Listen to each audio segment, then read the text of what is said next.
ಶುಭ ಮುಂಜಾನೆ, ಶುಭೋದಯ. ನಮ್ಮ ಅತೀ ಸುಂದರವಾದ, ಅತ್ಯಂತ ಭವ್ಯವಾದ, ನಿತ್ಯ ನೂತನವಾದ ನಮ್ಮ ನಮ್ಮ ಒಳಗೆ ಇರುವಂತಹ ಅತ್ಯಂತ ಪವಿತ್ರವಾದ ದೇವಾಲಯಕ್ಕೆ ಪ್ರೀತಿಯ ಆತ್ಮೀಯ ಸ್ವಾಗತ. ನನ್ನ ಗುರುವಾಗಿರುವ ಕೇರಳದ ಕಾಂಜಂಗಾಡಿನ ಆನಂದಾಶ್ರಮದ ಪಪ್ಪ ಸ್ವಾಮಿ ರಾಮದಾಸ್ ಹಾಗೂ ನನ್ನ ತಾಯಿ ತಂದೆಯರ ಚರಣಾರವಿಂದಗಳಲ್ಲಿ ಅನಂತ ಪ್ರಣಾಮಗಳು. ನಾವು 14ನೇ ಅಧ್ಯಾಯ ಗುಣತ್ರಯ ವಿಭಾಗ ಯೋಗ ಇದನ್ನ ತಿಳಿದುಕೊಳ್ಳುವ ಪ್ರಯತ್ನವನ್ನ ಮಾಡ್ತಾ ಇದ್ದೇವೆ. ನಮ್ಮ ಆತ್ಮಾವಲೋಕನಕ್ಕೆ, ನಮ್ಮ ವಿಶ್ಲೇಷಣೆ ಮಾಡುವುದಕ್ಕೆ ಅತ್ಯಂತ ಅತ್ಯಂತ ಶ್ರೇಷ್ಠವಾದ ಅಧ್ಯಾಯ ಇದು. ಬೇರೆ ಬೇರೆ ಗುಣಗಳು, 3 ಗುಣಗಳು, ಗುಣತ್ರಯ, ಸತ್ವ, ರಜ, ತಮ. ಈ ಗುಣಗಳು ಅಂದ್ರೆ ಏನು, ಇದರ ಲಕ್ಷಣಗಳು ಏನು, ಹಾಗೆಯೇ ಎಲ್ಲಾ ಗುಣಕ್ಕೂ ಬಂಧನಂತೂ 100% ಗ್ಯಾರಂಟಿ ಇದೆ. ಯಾವ ತರದ ಬಂಧನ? ಸತ್ವಗುಣ ಅಂದ್ರೆ ಸುಖ ಸಂಗ ಹಾಗೂ ಜ್ಞಾನ ಸಂಗ. ಅತ್ಯಂತ ಬುದ್ಧಿಯನ್ನು ಉಪಯೋಗಿಸಿ ಗಮನಿಸ್ಬೇಕಾಗತ್ತೆ ಇದನ್ನೆಲ್ಲ. ಮೇಲಿಂದ ಮೇಲೆ ನೋಡಿದ್ರೆ ಸ್ವಲ್ಪ ಇದೇನ್ ಈ ತರ ಇದೆ ಅಂತ ಅನ್ಸತ್ತೆ, ಆದ್ರೆ ಸೂಕ್ಷ್ಮವಾಗಿ ಗಮನಿಸ್ಬೇಕಾದಂತಹ ವಿಷಯ ಇದು. ಸುಖ ಸಂಗೇನ ಜ್ಞಾನ ಸಂಗ, ಇದು 2 ಕೂಡ ಹೇಳ್ತಿದ್ದಾನೆ ಭಗವಂತ ಸತ್ವಗುಣಕ್ಕೆ. ಸತ್ವಗುಣ ನಮ್ಮ ಜ್ಞಾನ ಯೋಗಕ್ಕೆ ತಳಹದಿ, ಒಂದು ಫೌಂಡೇಶನ್. ಸತ್ವಗುಣ ಇಲ್ಲದೆ ಪ್ರಧಾನವಾಗಿರ್ಬೇಕು. ಎಲ್ಲರಲ್ಲಿಯೂ 3 ಗುಣಗಳು ಇದ್ದೇ ಇರತ್ತೆ. ಎಂತಹ ಜಡ ವಸ್ತು ಆಗಿದ್ರು ಕೂಡ ಸತ್ವ, ರಜ, ತಮ 3 ಗುಣಗಳು ಕೂಡ ಇದೆ. ಆದ್ರೆ ಎಷ್ಟೆಷ್ಟು ಅಂಶದಲ್ಲಿರತ್ತೆ ಇದು ವ್ಯತ್ಯಾಸ. ಜಡ ವಸ್ತುಗೂ ಒಂದು ಮನುಷ್ಯನಿಗೂ, ಒಬ್ಬ ಮನುಷ್ಯನಿಗೂ ಎಷ್ಟು ವ್ಯತ್ಯಾಸ ಇರತ್ತೆ. ಎಷ್ಟು ಅಂತ ಹೇಳಿದ್ರೆ ಇಷ್ಟೇ ಅಂತ ಅಲ್ಲ, ಒಬ್ಬೊಬ್ಬರಲ್ಲಿ ಒಂದೊಂದ್ ತರ ಇರುತ್ತೆ. ಅದಕ್ಕೆ ನಾವು ನಮ್ಮ ಸ್ವಭಾವ ಬೇರೆ ಬೇರೆ ಅಂತ ಹೇಳ್ತೀವಿ. ಸತ್ವಗುಣ ಅಂತ ಹೇಳಿದ್ರೆ ಸತ್ವಗುಣ ಪ್ರಧಾನವಾಗಿರುವಂತಹ ವ್ಯಕ್ತಿಗೆ ಕೂಡ ಸುಖ ಸಂಘ ಹಾಗೂ ಜ್ಞಾನ ಸಂಘ, ಇದು 2 ಬಂಧನಗಳು ಇವೆ.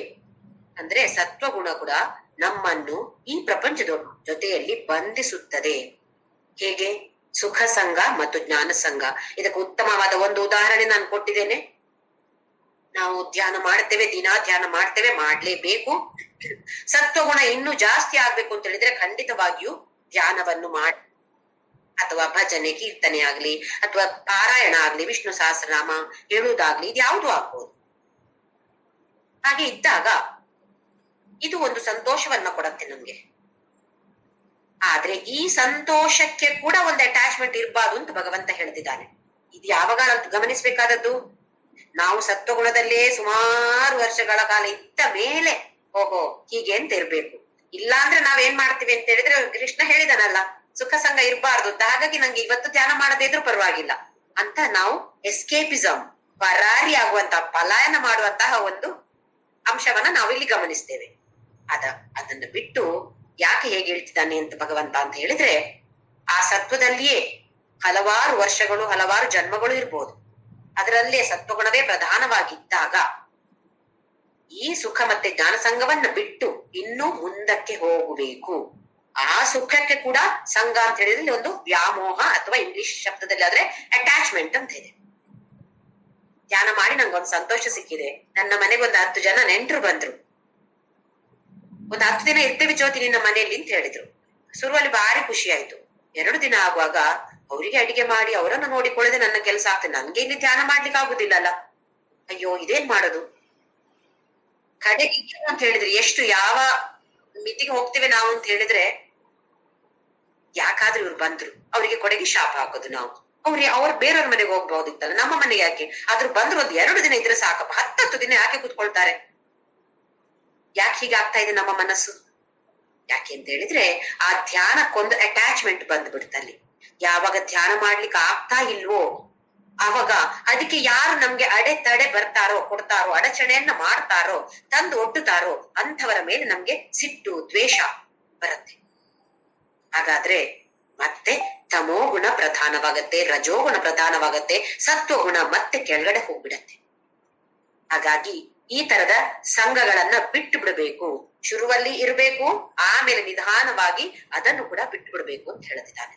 ಹಾಗೆಯೇ ಸತ್ವಗುಣ ಅಂತ ಹೇಳಿದ್ರೆ ನಮ್ಮಲ್ಲಿ ಸತ್ವಗುಣ ಇದೆಯೋ ಇಲ್ವೋ ಈ ವಿಶ್ಲೇಷಣೆ ನಾವು ಮಾಡ್ಬೇಕು. ಹೀಗೆ ಹೇಳ್ತಾನೆ ಭಗವಂತ, ಸರ್ವದ್ವಾರೇಶು ದೇಹೇಸ್ಮಿನ್ ಪ್ರಕಾಶ ಉಪಜಾಯತೆ. ಎಲ್ಲ ಇಂದ್ರಿಯಗಳಲ್ಲಿಯೂ ಮನಸ್ಸಿನಲ್ಲಿಯೂ ಪ್ರಕಾಶ, ಎಲ್ಲ ಇಂದ್ರಿಯಗಳು ಮನಸ್ಸು ಪ್ರಕಾಶಮಯವಾಗಿದೆ.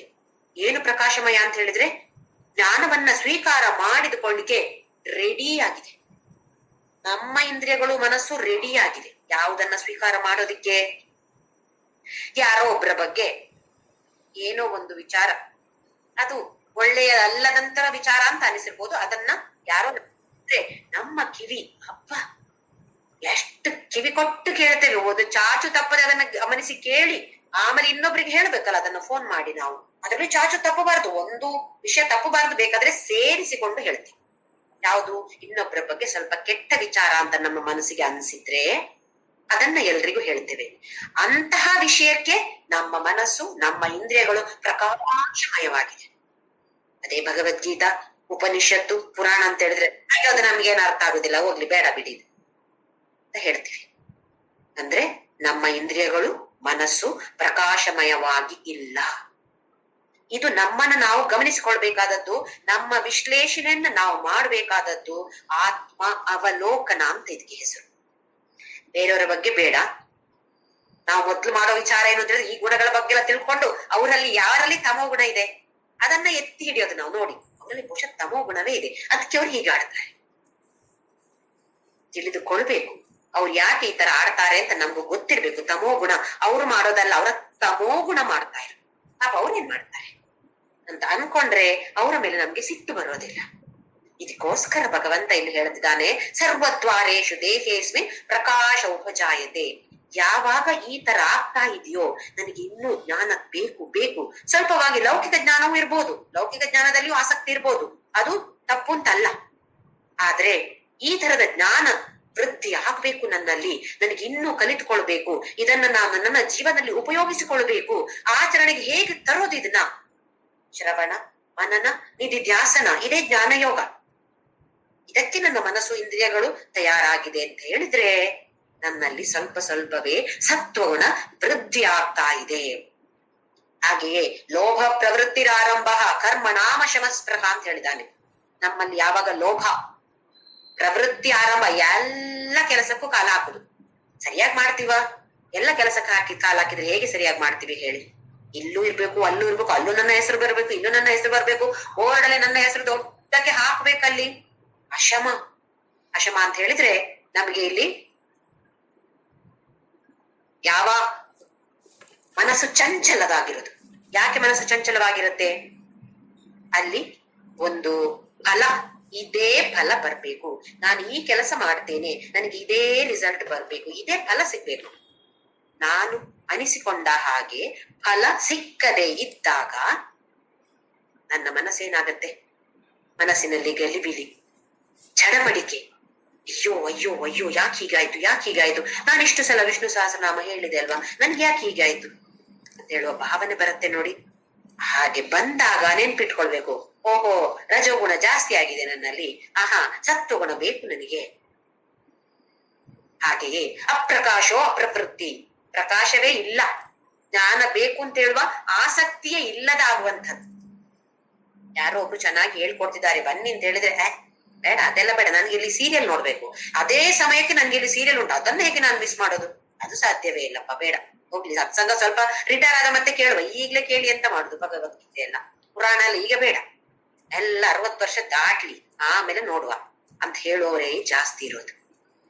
ಭಗವದ್ಗೀತೆ ಬೇಕಾಗಿರೋದು 60 ವರ್ಷದ ಮೇಲೆ ಅಂತಲ್ಲ, ಹುಟ್ಟಿದಾಗಿಂದ ಭಗವದ್ಗೀತೆಯ ಅರ್ಥ ತಿಳಿದುಕೊಳ್ಬೇಕು, ಆಚರಣೆಯಲ್ಲಿ ಹೇಗೆ ತರೋದು ಇದನ್ನ, 4 ಜನಕ್ಕೆ ಉಪಯೋಗವಾಗುವಂತಹ ಜೀವನದಲ್ಲಿ ನನ್ನ ಜೀವನವನ್ನ ನಾನು ಹೇಗೆ ಜೀವಿಸ್ಬೇಕು ಇದನ್ನ ಅರಿತುಕೊಳ್ಬೇಕಾಗಿರೋದು. ಇದಕ್ಕೋಸ್ಕರ ಇರುವಂತದ್ದು ಭಗವದ್ಗೀತೆ. ಯಾವತ್ತೋ ಸಾಯೋ ಕಾಲಕ್ಕಾಗುವ ಭಗವದ್ಗೀತೆ ಬಡ ಬಡ ಬಡ ಅಂತ ಹೇಳಿದ್ರೆ ಓದಿದ್ರೆ ಸಾಕಾಗೋದಿಲ್ಲ.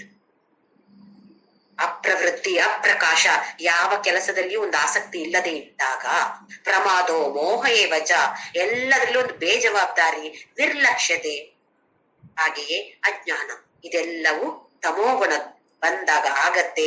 ಅಥವಾ ರಿವರ್ಸ್ ಆಗಿ ಹೇಳೋದಿದ್ರೆ ಇದೆಲ್ಲ ಬಂದಾಗ ನನ್ನಲ್ಲಿ ತಮೋ ಗುಣ ಜಾಸ್ತಿ ಆಗ್ತಾ ಇದೆ. ಅತಿಯಾದ ನಿದ್ರೆ, ಯಾವಾಗ ನೋಡಿದ್ರು ನಿದ್ರೆ.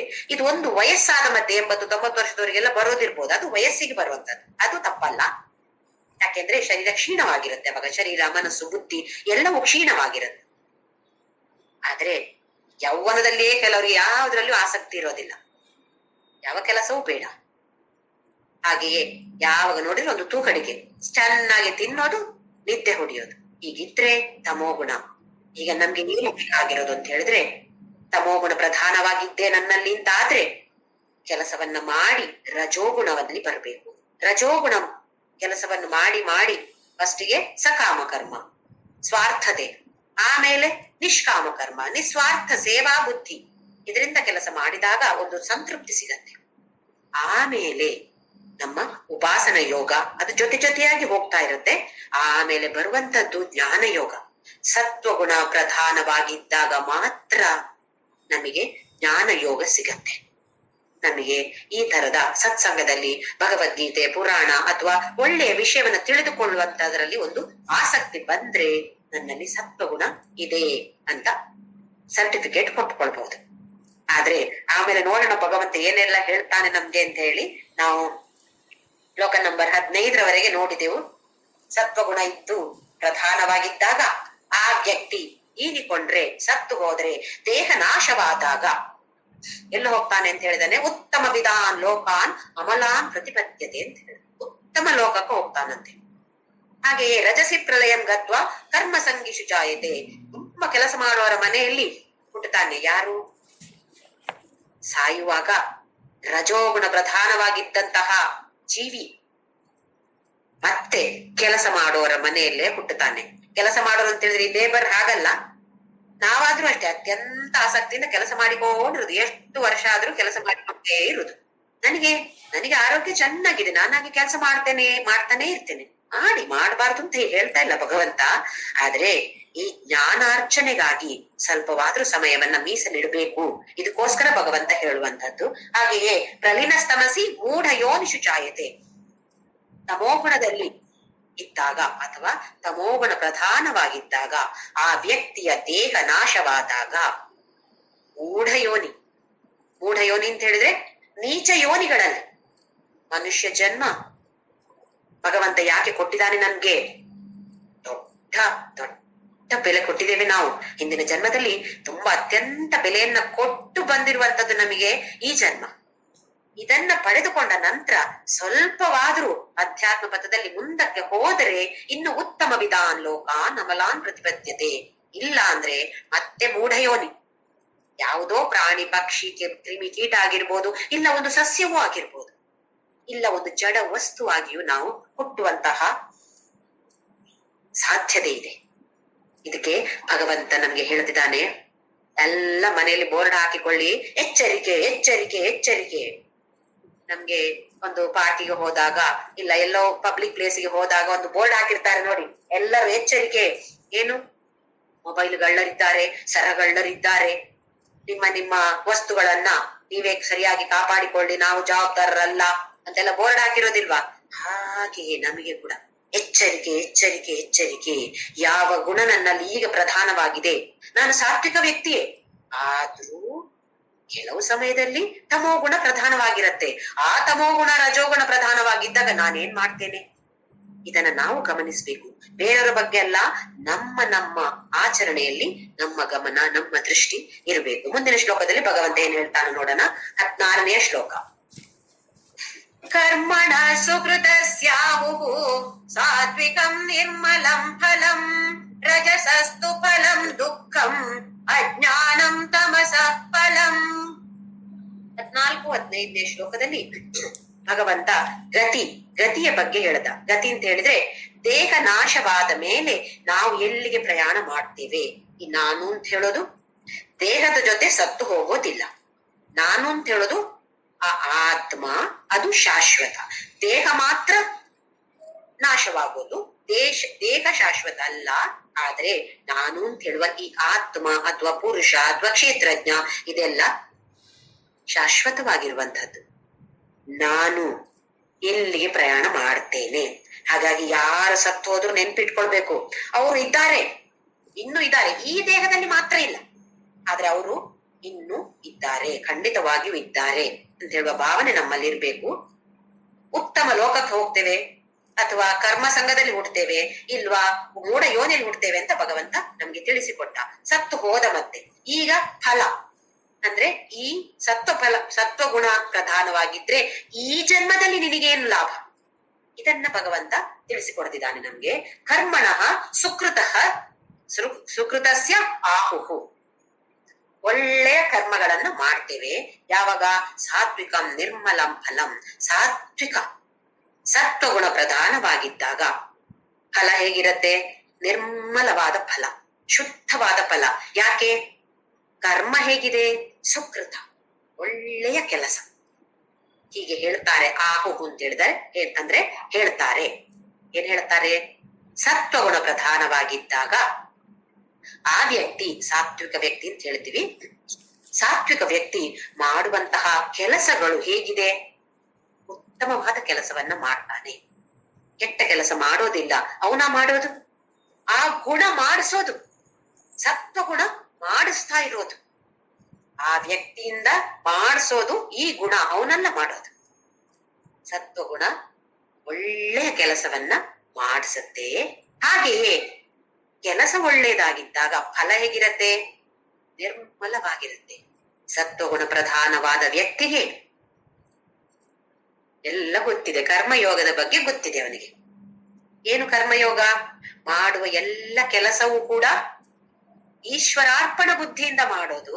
ಹಾಗೆಯೇ ಬಂದಾಗ ಫಲ ಬಂದಾಗ ಏನು? ಈಶ್ವರ ಪ್ರಸಾದ ಬುದ್ಧಿ. ಇದು ಖಂಡಿತವಾಗ ನಾವ್ಯಾರು ಮರಿಲೇಬಾರದು. ಮಾಡುವ ಎಲ್ಲ ಕೆಲಸವು ಈಶ್ವರಾರ್ಪಣ ಬುದ್ಧಿ, ಹಾಗೆಯೇ ಬರುವಂತಹ ಎಲ್ಲ ಫಲವು ಈಶ್ವರ ಪ್ರಸಾದ ಬುದ್ಧಿ. ಇದು ಕರ್ಮಯೋಗ. ಈ ಕರ್ಮಯೋಗದಿಂದ ಮುಂದೆ ಮುಂದೆ ಬಂದೇ ತಾನೆ ಜ್ಞಾನಯೋಗಕ್ಕೆ ಬರೋದು. ಹಾಗೆ ಇಲ್ಲಿ ಸತ್ವಗುಣ ಪ್ರಧಾನವಾಗಿದ್ದಂತಹ ವ್ಯಕ್ತಿಗೆ ಎಲ್ಲ ಕೆಲಸವು ಮಾಡುವ ಎಲ್ಲ ಕೆಲಸವು ಹೇಗ್ ಮಾಡ್ತಾನೆ? ಈಶ್ವರಾರ್ಪಣ ಬುದ್ಧಿಯಿಂದ ಮಾಡ್ತಾನೆ. ಯಾವಾಗ ನಾವು ಮಾಡುವ ಕೆಲಸವನ್ನ ಭಗವಂತ ನಿನಗೆ ಅರ್ಪಣೆ ಮಾಡ್ತಾ ಇದ್ದೇನೆ ಅಂತ ಹೇಳಿ ಮಾಡ್ತೀವೋ, ಖಂಡಿತವಾಗಿಯೂ ಫಲ ಹೇಗೆ ಇರ್ಲಿ ಕೆಲಸ ಅಂತೂ ಖಂಡಿತವಾಗಿಯೂ ಸುಕೃತ, ಒಳ್ಳೆಯ ಕೆಲಸ ಆಗತ್ತೆ. ಇಲ್ಲ ಮಾಡುವಂತಹ ನಮ್ಮ ಮನಸ್ಸಿನಲ್ಲಿ ಭಾರಿ ಒಳ್ಳೆಯ ಕೆಲಸ ಏನ್ ಮಾಡ್ತಾ ಇದ್ದೇನೆ? 1,00,000 ರೂಪಾಯಿ ನಾನು ದಾನ ಮಾಡ್ತಾ ಇದ್ದೇನೆ. ಯಾರಿಗೋ ಈ ಬಡವರಿಗೋ ಇಲ್ಲ ಯಾವುದೋ ಒಂದು ಆಶ್ರಮಕ್ಕೋ ಮಠಕ್ಕೋ ಯಾವುದಕ್ಕೋ 1,00,000 ರೂಪಾಯಿ ನಾನು ಕೊಡ್ತಾ ಇದ್ದೇನೆ. ಕೊಡುವ ಮನಸ್ಸು ಹೇಗಿದೆ? ಮನಸ್ಸಿನಲ್ಲಿ ಏನಿದೆ? ನಾನು 1,00,000 ರೂಪಾಯಿ ಕೊಡ್ತಾ ಇದ್ದೇನೆ, ಅವ್ರೇನು ಅಲ್ಲಿ ಮಾಡ್ತಾರಂತೆ, ಆದ್ರೆ ನನ್ನ ಹೆಸರು ಹಾಕ್ತಾರಂತೆ, ನಾನು 1,00,000 ರೂಪಾಯಿ ಕೊಡ್ತೇನೆ. ಇದು ಕೆಲಸ ಒಳ್ಳೇದೇ ಆಗಿದ್ರು ನಮ್ಮ ಲೆಕ್ಕಕ್ಕೆ ಬರುವಾಗ 0. ಯಾಕೆ? ಕೊಟ್ಟದ್ದು ಒಳ್ಳೇದೆ, ಆದ್ರೆ ಕೊಟ್ಟಂತಹ ಆ ಕಾರ್ಯಕ್ಕೆ ಯಾವ ತರದ ಹಿಂದೆ ಮನಸ್ಸು ನಾನು ನನ್ನ ಹೆಸರು ನಾನು ಕೊಟ್ಟಿದ್ದೇನೆ. ಹಾಗೆ 100 ಜನಕ್ಕೆ ಗೊತ್ತಾಗ್ಬೇಕು, ಓಹೋ ಜ್ಯೋತಿ ಕೊಟ್ಟಿದ್ದಾಳೆ, ಹೀಗೆ ಹೇಳ್ಬೇಕು, ನೋಡಿ ಜ್ಯೋತಿ ಅಷ್ಟು ಕೊಟ್ಟಿದ್ದಾಳೆ, ಇಷ್ಟು ಒಳ್ಳೆಯವಳಲ್ವಾ ಬೇರೆಯವ್ರು ಹೇಳ್ಬೇಕು ನಮ್ಮನ್ನ. ಆ ತರದ ಭಾವನೆಯಿಂದ ನಾವು ಕೊಟ್ರೆ ಅದು ಒಳ್ಳೆಯ ಕೆಲಸದ ಕೆಳಗಡೆ ಬರೋದಿಲ್ಲ. ನಾವ್ ಯಾವತ್ತಾದ್ರೂ ಕೊಡುವಾಗ ಆಲೋಚನೆ ಮಾಡಿ ಕೊಡ್ಬೇಕು. ಯಾವ ಮನಸ್ಸಿನಲ್ಲಿ ನಾನು ಕೊಡ್ತೇನೆ, ಕೊಡಿ 10 ರೂಪಾಯಿ ಕೊಡಿ, ಒಂದು ಭಿಕ್ಷುಕರಿಗೆ 10 ರೂಪಾಯಿ ಕೊಡಿ. ಕೆಲಸ ನಾವು ಕೊಡ್ತೇವೆ ನೋಡಿ, ಭಿಕ್ಷುಕರಿಗೆ 10 ರೂಪಾಯಿ ಕೊಡ್ತೇವೆ. ಯಾಕೆ? ಯಪ್ಪ ಒಂದ್ಸಲ ಹೋಗ್ಲಿ ಬಿಡ್ತಾನೆ ಇಲ್ಲ, ಆಗದಿಂದ ಹಿಂದೆ ಬರ್ತಿದ್ದಾಳೆ ಅವಳು. ಅಥವಾ ಭಿಕ್ಷುಕ ಯಾರೇ ಆಗಿರಿ, ಒಂದು ಮನಸ್ಸಿನಲ್ಲಿ ಒಳ್ಳೆ ಭಾವನೆಯಿಂದ ಕೊಡದೆ ಇದ್ರೆ ಅದು ನಮಗೆ ಫಲಕ್ಕೆ ಬರೋದಿಲ್ಲ. ಅವರಿಗೆ ಫಲಕ್ಕೆ ಬರ್ಬೋದು, ಅವರಿಗೆ ಉಪಯೋಗ ಆಗ್ಬೋದು, ಆದ್ರೆ ನಮಗೆ ಅದರಿಂದ ಬರುವಂತಹ ಫಲ ಪುಣ್ಯ 0. ಇಲ್ಲ ಒಳ್ಳೆಯ ಮನಸ್ಸಿನಿಂದ 1 ರೂಪಾಯಿ ಕೊಟ್ಟರು ಕೂಡ ಆ ವ್ಯಕ್ತಿಗೆ, ಆ ಭಿಕ್ಷುಕನಿಗೆ ಇದರಿಂದ ಒಳ್ಳೆಯದಾಗ್ಲಿ, ಕೊಡುದು ಸ್ವಲ್ಪ ಕಡಿಮೆ ಇದ್ರೂ ಪರವಾಗಿಲ್ಲ, ಆದ್ರೆ ಕೊಡುವ ಮನಸ್ಸು ಒಳ್ಳೆಯದಾಗಿರ್ಬೇಕು. ಮನಸ್ಸು ಒಳ್ಳೆಯದಾಗಿದ್ದಾಗ ಮಾಡುವ ಎಲ್ಲ ಕಾರ್ಯವು ಖಂಡಿತವಾಗಿಯೂ ಸುಕೃತವಾಗಿರುತ್ತೆ. ಹಾಗೆಯೇ ಆತರ ಮಾಡಿದ ಕೆಲಸ ಫಲ ಬಂದಾಗ ನಿರ್ಮಲವಾದ ಫಲ ಇರುತ್ತೆ. ಅದಕ್ಕೆ ಭಗವಂತ ಹೇಳ್ತಿದ್ದಾನೆ, ಸತ್ವಗುಣ ಪ್ರಧಾನವಾಗಿದ್ರೆ ಅಂತಹ ವ್ಯಕ್ತಿ ಮಾಡುವ ಎಲ್ಲ ಕೆಲಸ ನೋಡಿ ಪುಣ್ಯ ಬರುತ್ತೆ. ನಮ್ಗೆ ಬೇಕು, ನಮ್ಗೆ ಪುಣ್ಯ ಕೊನೆಯಲ್ಲಿ ಯಾವುದು ಇರಬಾರ್ದು, ಆದ್ರೆ ಈಗ ನಮ್ಗೆ ಬೇಕು ಪುಣ್ಯ. ಯಾಕೆ? ಪುಣ್ಯ ಇದ್ರೆ ತಾನೇ ನಾವು ಈ ತರದ ಜ್ಞಾನವನ್ನ ಸಂಪಾದನೆ ಮಾಡುವಂತಹ ಅವಕಾಶ ಸಿಗೋದು. ಇದರಂತಹ ಅವಕಾಶ ಸಿಗೋದಿಲ್ಲ. ಮೂಢ ಯೋನಿಯಲ್ಲಿ ಹುಟ್ಟುತ್ತೇವೆ ನಾವು. ಬೇಕು ನಮ್ಗೆ ಕೊನೆಯಲ್ಲಿ ಎಲ್ಲ ಸಿಕ್ಕಿದ ಮತ್ತೆ ಒಳ್ಳೆಯ ಪುಣ್ಯ ಅಂತ ಆದ ಮತ್ತೆ ಬೇಡ, ಮತ್ತೆ ಅದು ವಾಸನೆಗಳು ಸೊನ್ನೆ ಆಗ್ಬೇಕು. ಅಷ್ಟರವರೆಗೆ ನಮ್ಗೆ ಪಾಸಿಟಿವ್ ಬೇಕು, ನಮ್ಗೆ ಸಕಾರಾತ್ಮಕವಾದ ಪುಣ್ಯವಾಗ್ಬೇಕು, ನಮ್ಗೆ ಪಾಪ ಬೇಡ.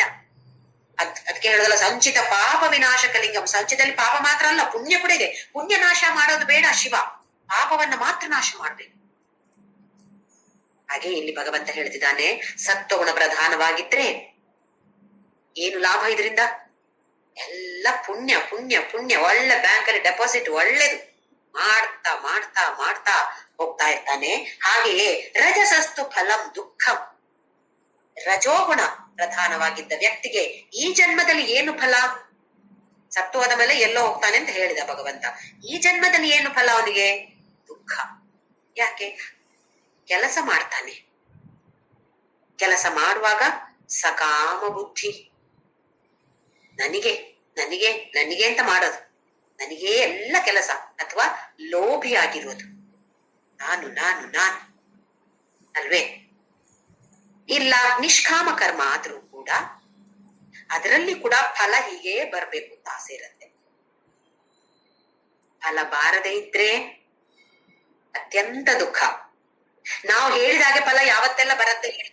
ಎಲ್ಲೋ ಒಂದ್ಸಲ 2 ಸಲ ಬರ್ಬೋದು. ಸಾಧಾರಣ 95% ನಮ್ಗೆ ಬರೋದಿಲ್ಲ, ನಾವು ಹೇಳಿದಾಗೆ ರಿಸಲ್ಟ್ ಬರೋದಿಲ್ಲ.